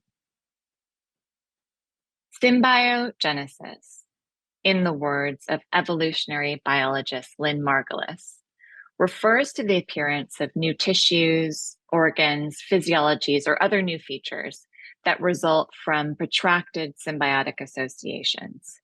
So symbiosis, you'll remember, refers to the living together of organisms of different species. And you may wonder why this is starting to sound like a biology class instead of a talk at an architectural conference, but bear with me.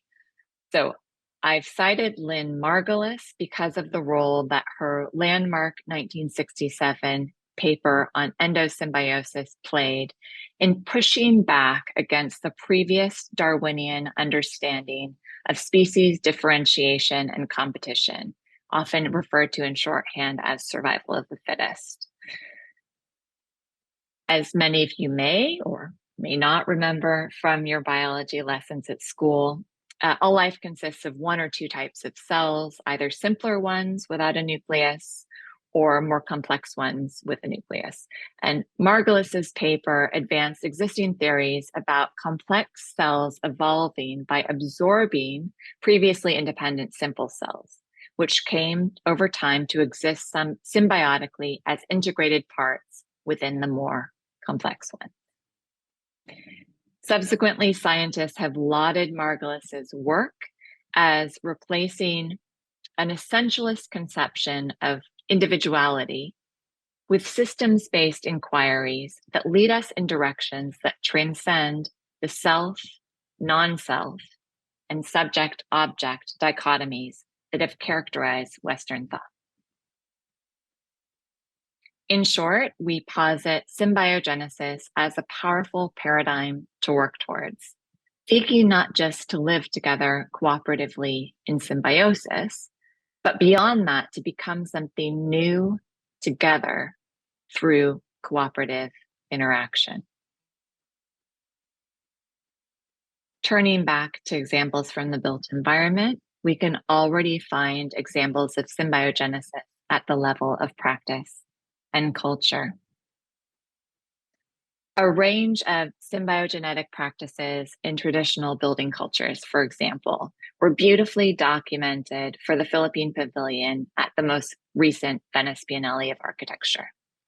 Here, the curatorial team chronicled traditions of mutual support from around the world.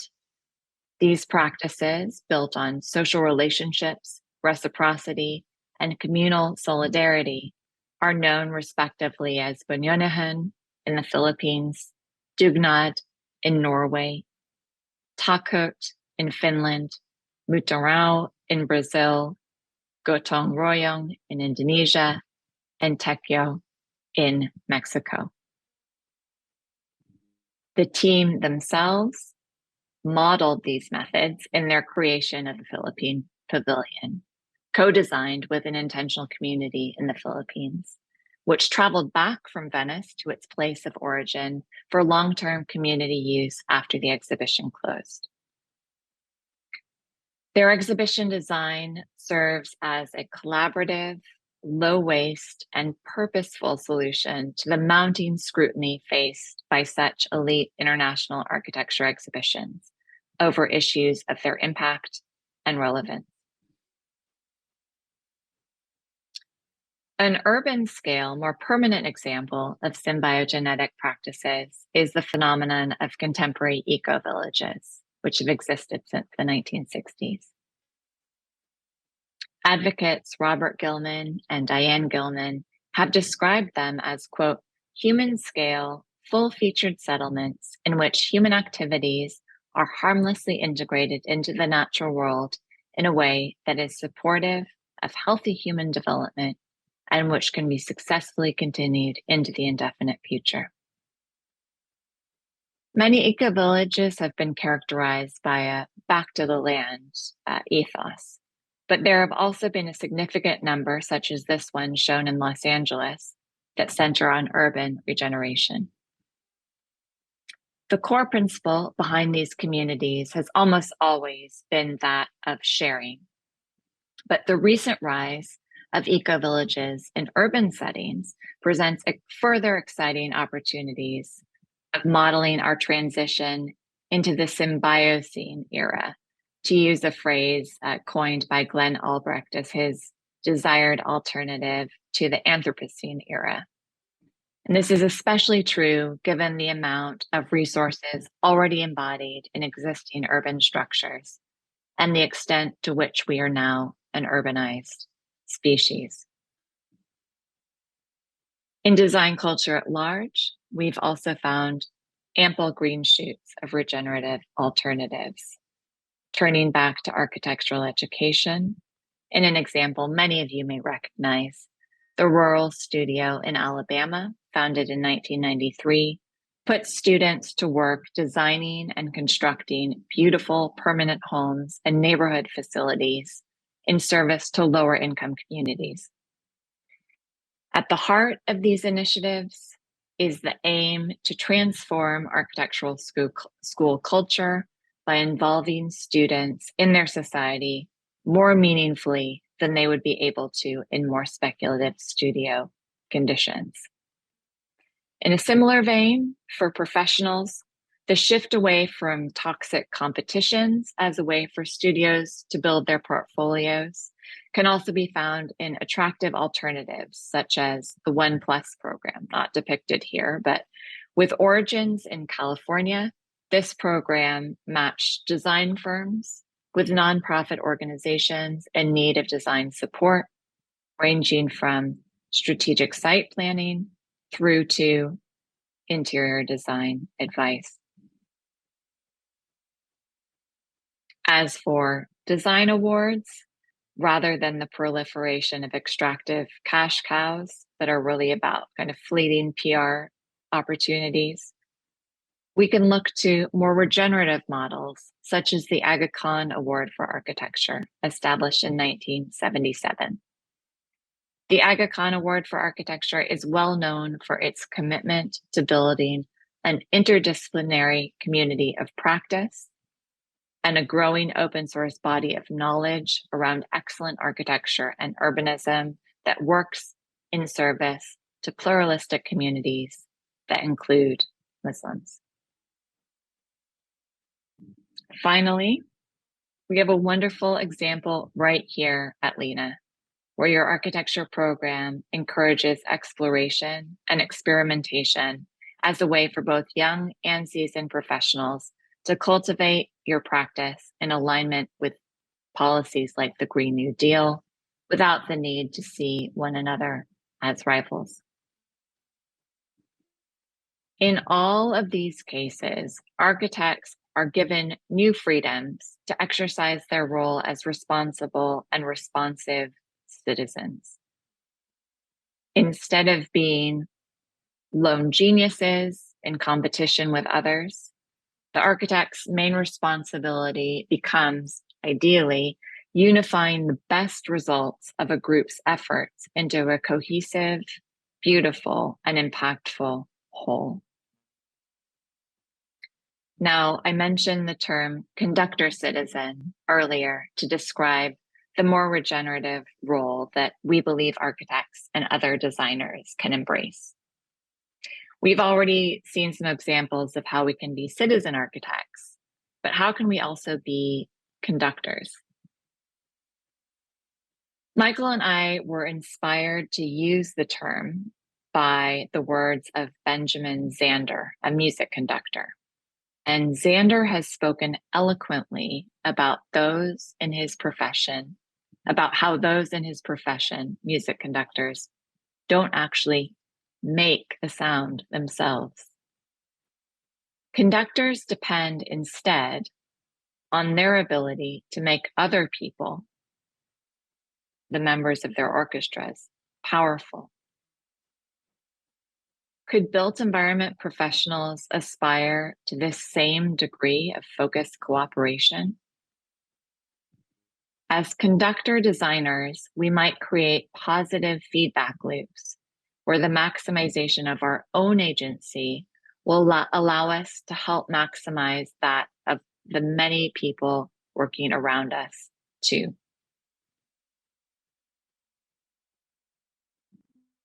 In conclusion, regenerative design must be a fundamentally inclusive, negotiated, and co-creative process. And it is through this process that we can dream of generating new structures and new ways of living to meet our planetary emergency. What this requires is not just a change of perspective for design teams, but a holistic rethinking of design training and norms of collaboration.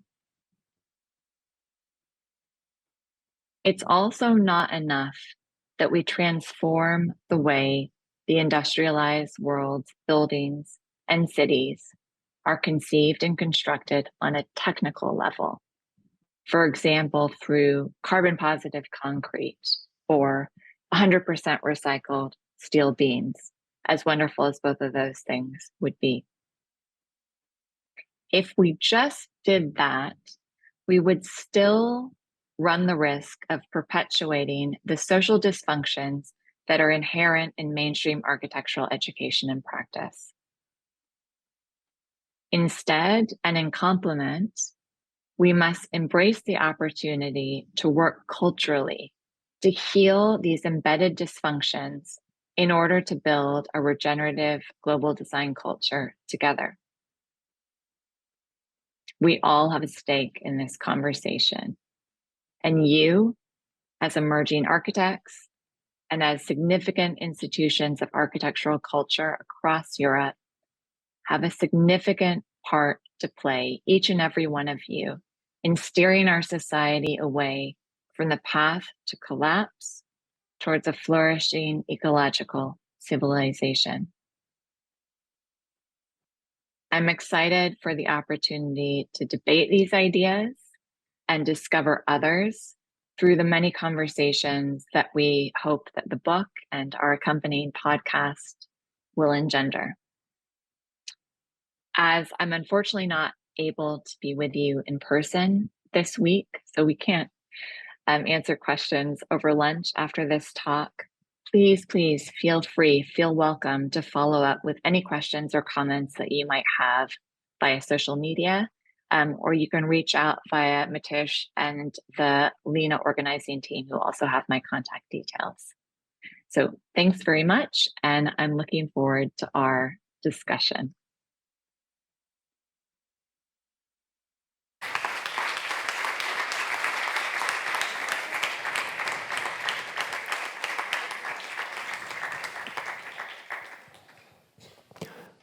Thank you, Sarah.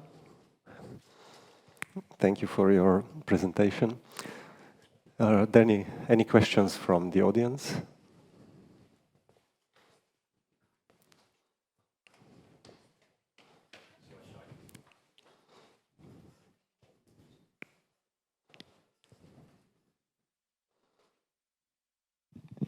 Yes. Hi, thanks for the talk. I wanted to ask a question because I gave a presentation last week, and when I was talking about sustainability and regenerative, the difference between sustainable and regenerative, I sort of made the point, at least from my understanding, is that like sustainable, which is sort of not making anything worse or better, but just kind of doing the least possible, is so difficult, you know, and it's so hard to do it. And architecture practice and education is, as far as I see it, 1,000,000 miles away from being sustainable. That regenerative, for me, is almost like a sci-fi concept. How would you react to that? Thanks for sharing your perspective. And I feel like this is an increasing topic of conversation in crits and conferences like these around the world. So I think it's great that we're taking the opportunity to debate the terms. I think for me, fundamentally, regenerative practice acknowledges that we're starting from a position of deficit. You know, the previous speaker spoke a lot about the debts that we, you know, in the industrialized world owe to the societies and economies that we've extracted our wealth from traditionally. And the same obviously applies to people as to natural systems. So I think fundamentally, it's almost a position of understanding what the baseline is, and then taking a structural approach to redress that.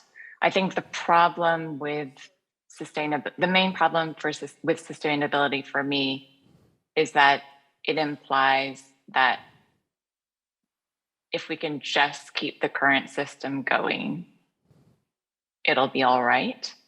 So I think if you're saying that it's difficult for you because it requires a fundamental rethink of everything, you know, the sci-fi reference, that's actually a good thing, because that's actually what we need right now. You know, we need no more tinkering around the edges with green building standards, right? We do need a brand new story.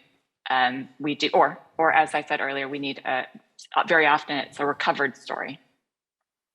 It's learning what James Agude calls vanished knowledges that our ancestors would have understood very well about how to restore and replenish what we may have taken away from systems, whether that be, you know, all of nature or our neighbors. So I think fundamentally I'd say, if it sounds like sci-fi to you,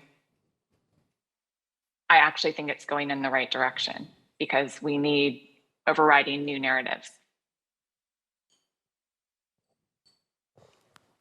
Thank you. Any more questions? What exactly is a carbon neutral concrete?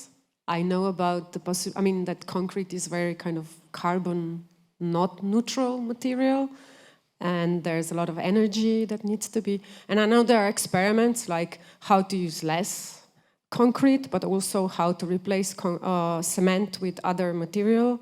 But I don't know if this exists on the market. I don't think it does. So, yeah.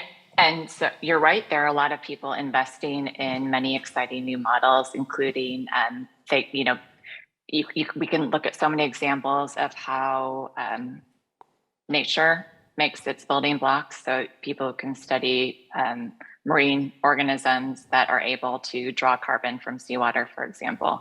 There are any number of interesting examples at play. The point, and I wish them every success, right? We absolutely need their good work. The point I was making was less to valorize that work than to say that fundamentally, if we continue building new headquarters for Goldman Sachs out of concrete, even if that concrete is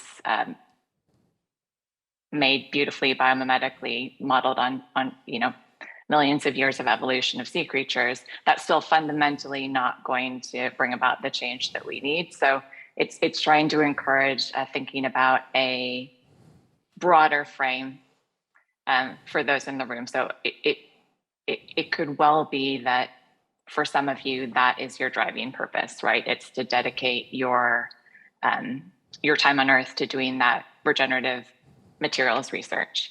But the conversation I'm trying to encourage as well is to think, how can others in the room expand the role of how you think about design to how you design teams, how you design your relationship with your client, how you redesign how you run the studios for those of you who are educators, how you rethink the focus and the production of the exhibitions for those of you who are representing institutes of architectural culture, etc. So I hope that helps to clarify. Thank you. More questions? One more.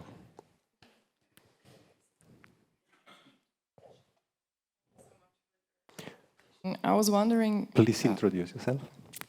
Thank you again so much for your presentation. I was wondering, one of the statements that you propose, or some sort of a change in mindset that needs to be done, is to kind of shift this understanding of the nature from the object and an instrument to kind of, pursue our needs, to kind of moving towards this understanding that nature actually is a subject with which we need to collaborate. So I was wondering if you would have some examples from architectural practice that you could maybe speak about, and also how do you comment, or where do you see the possibility, or when, I don't know, because I think like the School of Architecture, the Faculty of Architecture is still separated from the Faculty of Landscape Architecture. So I think here also this sort of a,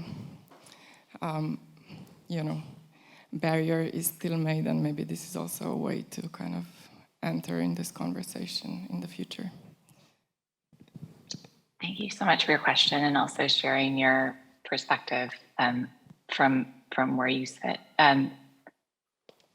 This very much is the second mindset shift that we outline in Flourish, which is the move, us encouraging designers to move away from thinking about designing for nature or just like designing to protect nature as the best possible outcome to actually designing as nature. So to understand ourselves as embedded, actively embedded parts of living systems, that it's not, as you mentioned, it's not nature as an object that's out there.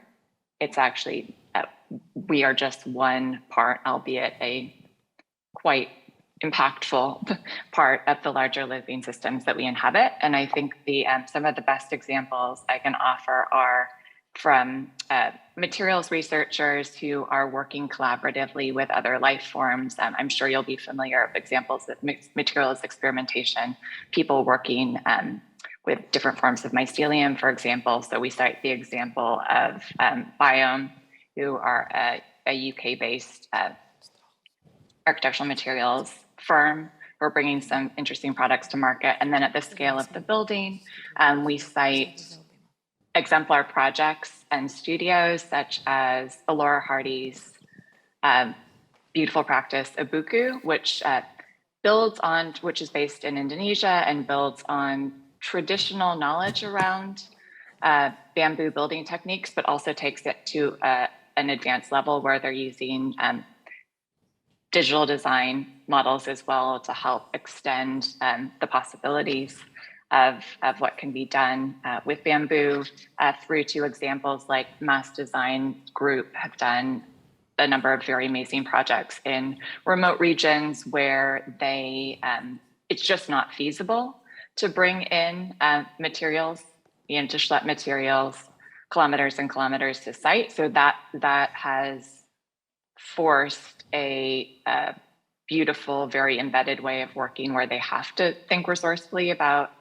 designing within a much closer radius of materials. We cite the Alama Primary School in Africa. So there are any number of projects, but I'm also very, very interested to hear more. So I almost feel like Michael and I should write a second volume that builds on all of the amazing work that we learn about every day since publishing the book. So I'd love to hear more examples from others if you'd want to share them with me. Thank you. More questions? Could I ask a question, actually? Yes, Since please. I know there are educators in the room, and Matevž, in your opening remarks, you referred really fondly to the values that you felt that the faculty had inculcated in you when you were a student. So obviously that's a different model than the sort of straw man stereotype that I was building in my remarks about degenerative practices in architectural culture.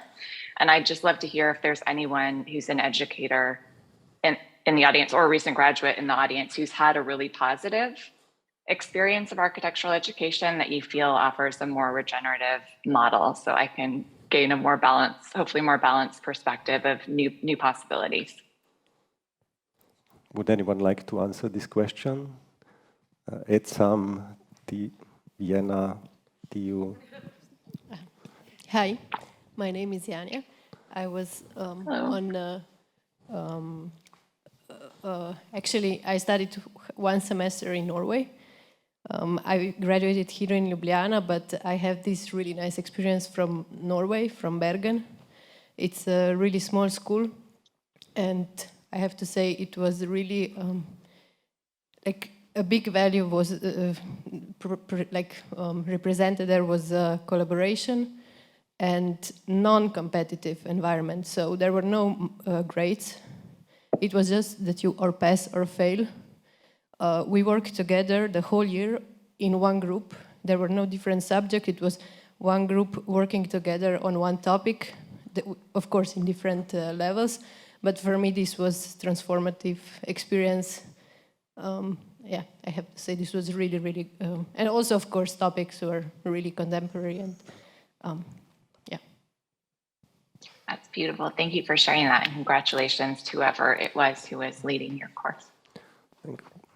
Anyone else from the university sector would like to answer to this? Hi, it's John Bingham Hall.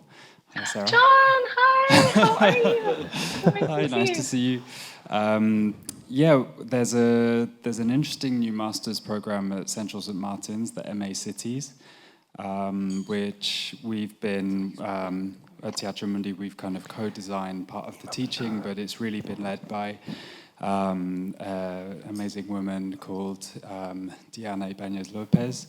And it's not an architectural design program, but obviously, it's kind of masters aimed at people with a kind of professional experience of a very broad idea of city making, from kind of cultural production to civil society to urban design. But it's kind of being framed as a collective think tank in a way, that through the course of a 2-year program, a kind of single group as well, really going through, as was just described, a kind of one group really developing a kind of collectivity. And there's ideas like collective approaches to reading. So there's a kind of system of note-taking from reading, so that people, because it's aimed at people who are kind of working and doing this alongside work, so people don't necessarily have time to kind of read everything that everyone else is reading, but that there's a kind of shared approach so that notes are legible by everyone within the course and can be shared, so that people are kind of learning from each other's readings. There's also a kind of real learning, which is what kind of resonates with our approach at Teatro Mundi, to kind of a learning from how collaboration is done within other art forms like choreography, music, literature, or kind of writing. So looking at kind of learning from forms of collective production within other art forms as well, not just as kind of outcomes, but as modes of knowledge sharing, modes of knowledge production.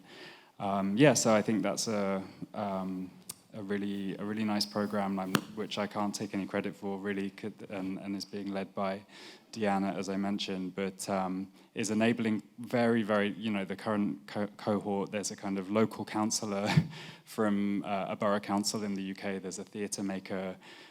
There's a architect from Cairo. It's also kind of done online, so it's enabling people from very different spaces to come together and kind of also be very self-reflective about their positionality and learn from one another's approaches to that as well. So it's another example to have a look at.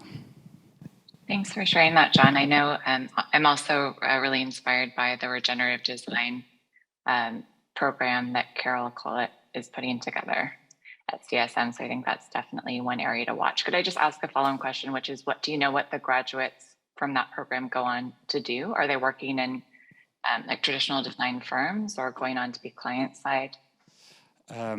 It's just the second year of the program, so the kind of first TBC. The first cohort have kind of just finished, but I suppose also similarly, the way that the program is framed is that rather than kind of having just a piece of work that's graded, it's really that you kind of develop by the end of the 2 years a kind of clear interdisciplinary proposition for practice. So I think people are kind of in the process of looking at whether that can be taken into existing firms, or whether, I think there's quite a focus on kind of building people towards establishing maybe some form of kind of independent practice, because I suppose a lot of the ways of working that are being developed within it probably don't fit very neatly into kind of roles within design. And now I know what job board to post our next recruitment roles to, if anyone wants to move to Singapore. Great, thanks for sharing that.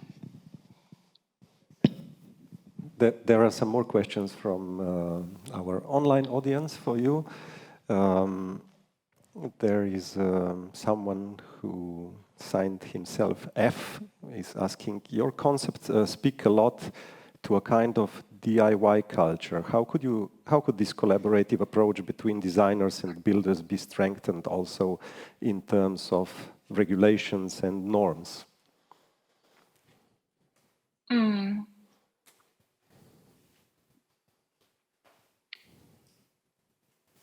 I guess it's right to say that it speaks to that currently a lot of the examples are potentially one-off projects, but I also think that really good work is being done to look at how to build this in a more systematic way. So I would cite, for example, the work of the Living Future Institute, who I think have one of the most regeneratively aligned standards for buildings and the Living Building Challenge.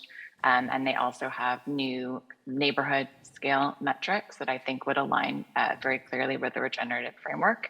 And I know that some traditional practices I interact with here in Singapore, for example, they might, the vast majority of the work that they're producing, they might be aligning to what's called the BCA Green Mark scheme here. So like local, like a BREEAM or a LEED standard, but they are using the Living Building Challenge as their stretch aspiration. So I think that's one clear resource that I would point F to check out. Thank you. Another comment by Filipa Thomas from Trienal de Lisboa. Daniel Christian Wall, who defends regenerative design as well, mentions the territorial aspect of regenerative design and the need to think in terms of bioregions across nation borders. How would you comment on that? Strong agree. Daniel Christian Wall's work is amazing and seminal, and I would encourage everyone who can read his book, Designing Regenerative Culture, to get it. And he's also hosting a new podcast specifically on regenerative culture at the RSA in London. So also strongly point everyone to that work. But yeah, couldn't agree more. I think in response to the very first question about the rise in nationalism and fascism, to our first speaker from Juan, I think that my answer would have been that I see the greatest promise in the form of cities and the work that mayors and civil society at an urban scale can achieve. And indeed, like for most of our highly urbanized, industrialized culture, that is where the bulk of population lies anyway. So that's where there's the potential to make the biggest impact. Similarly, I think that Daniel's work looking at bioregions and highlighting new forms of governance that can center around things like watersheds, as in the old Dutch tradition of managing water. Using the ecosystem boundary as the boundary of governance offer great promise, and that's a perfect example of the kind of parameter that I would hope we'd increasingly see introduced into design briefs in architecture programs. Perhaps it's to the previous an earlier remark about the separation of architecture and landscape. It may well be that landscape architecture already takes some of those things into consideration, but I'd love to see more architectural studios having a better understanding of the ecology of the sites that they're working within. Another question from people at Architecture at the Edge. The example of rural studio is a good one. How can we scale up regenerative design practices into mainstream construction to change the mindset at that level? I do think that people like success. So building good projects well. I can cite the example of here in Singapore, which one of the reasons I pre-recorded my remarks is because at any given time, one of my neighbors will be demolishing their house and rebuilding it here.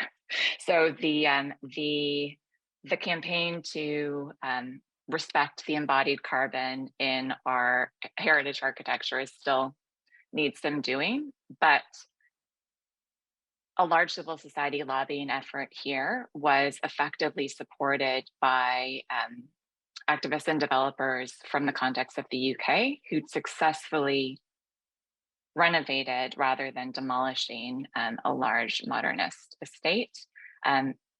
The persuasion of that positive success case was very helpful in changing what you could call mainstream decision makers' minds, in preserving a significant project here that will now be adaptively reused with all of the benefits to cultural continuity for its users, as well as the very important effect of maintaining all of its embodied carbon. Was positive. So I'd say that trying to build on positive examples and then scale them up is probably the best way. I mean, good old best practice and knowledge transfer. I think part of it is also, and this is speaking to those of you in the room who represent, very influential institutions of architectural culture. It's also using your power and your platform in trying to engage audiences of decision makers and investors more broadly in highlighting these positive things. Because if people are only looking at lifestyle magazines or only looking at most shared articles on Dezeen, these sorts of projects aren't necessarily going to break through into clients and regulators' consciousness, but they are out there, and you have the power to help to share about them. Thank you. Any more questions from the audience? Yes. Nicola, please introduce yourself. Yes. Hello, I'm Nicola from the project Driving the Human, LINA member Forecast. And I just wanted to go back to your original question about possible changes in architecture. And we are representing a project where we're asking artists to see what possible future visions they could have. And we have one artist collective that I think is quite interesting for all of you and also your subject. It's called Human Bacteria Interface. It's a women artist collective of artists and also scientists. And they're looking at how bacteria can be the future of building, and also how human beings can communicate with bacteria to change building. So what they're actually in the long term, it's super futuristic. So when we're thinking about like the future, ACATEC, the Academy of Sciences, is getting very excited. It's really about kind of how can, with a touch, a bacteria change like a living room into another way of functioning. And so this is something just as an example of where we're also looking at and seeing if things and ideas like that are possible. And just to kind of... Thank you, Nicola. Could you please repeat the name of the project? Yes, it's Driving the Human. We're going to have the festival in November 25 to 27, and you're all welcome to join us in Berlin. Driving the Human. Driving the Human, yes.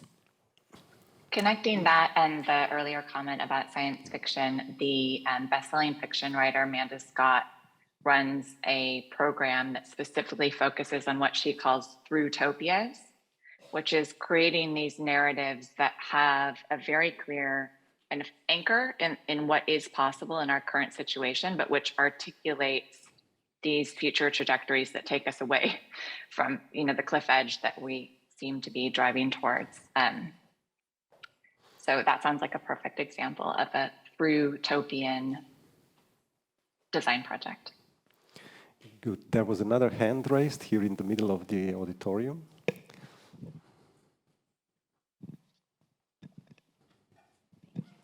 It's actually following up on the point on MA cities. Please introduce yourself. Sorry, Federica Zambelletti from Kurir. So we're actually collaborating with Diana. And I think what's amazing about her format, the format of MA cities, is that, for example, now for COP27, they will actually be going to Sharm el Sheikh and Cairo, and actually be doing, they operate mainly also through radio.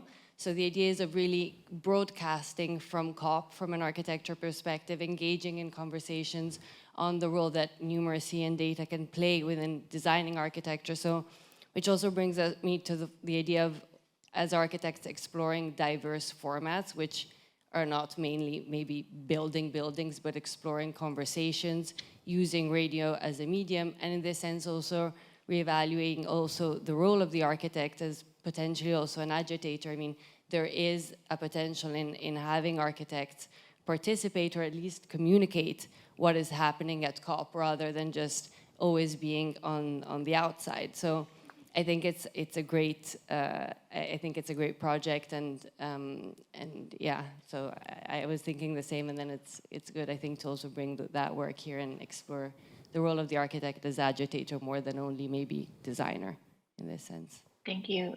Thanks for sharing that, Federica. And I also think that has a line through to possible responses to the previous speaker's remarks, right, where he was advocating for looking at change on a systems level. It can sometimes seem daunting as a designer to think about how you engage, but actually a lot of the tools of critical analysis, and particularly about visual communications, or in this case, it's more than visual communications, and interpretation, I think is a very valuable skill that is often imparted in design studios, but that can be redeployed to that sort of circumstance you've highlighted that calls for agitation or communication and broadcast.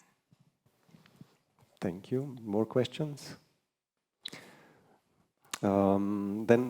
Thank you, Sarah, for your very inspiring talk and for staying with us and for this conversation. And we hope there will be opportunity in the future also to meet in person. Thank you. Thanks very much, Ariel.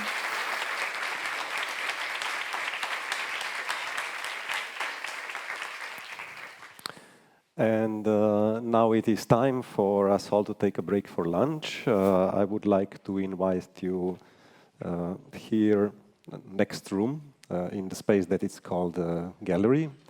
There will be a couple more minutes maybe to wait that the food is served, but take your time to talk. There is also a fair in the entrance room where you registered, as you noticed, the architecture display where you can visit and meet also other organizations that would like to connect with you, that are not members of the platform, but that are here to present what they do. These are different publishers like Outsider, Masca, Studia Humanitatis, Volume Magazine, and there are organizations like l'Evoluzione della Sepie, Biotechnical Faculty, the Landscape Architecture Department from Ljubljana, Robida, Kozark, Trajna, Krater, Faza, Outsider. So talk to them and try to do something together with them. We have break for 2 hours, and then we meet back here exactly at 4 p.m. At 2 p.m. Sorry, 2 p.m. Dober tek.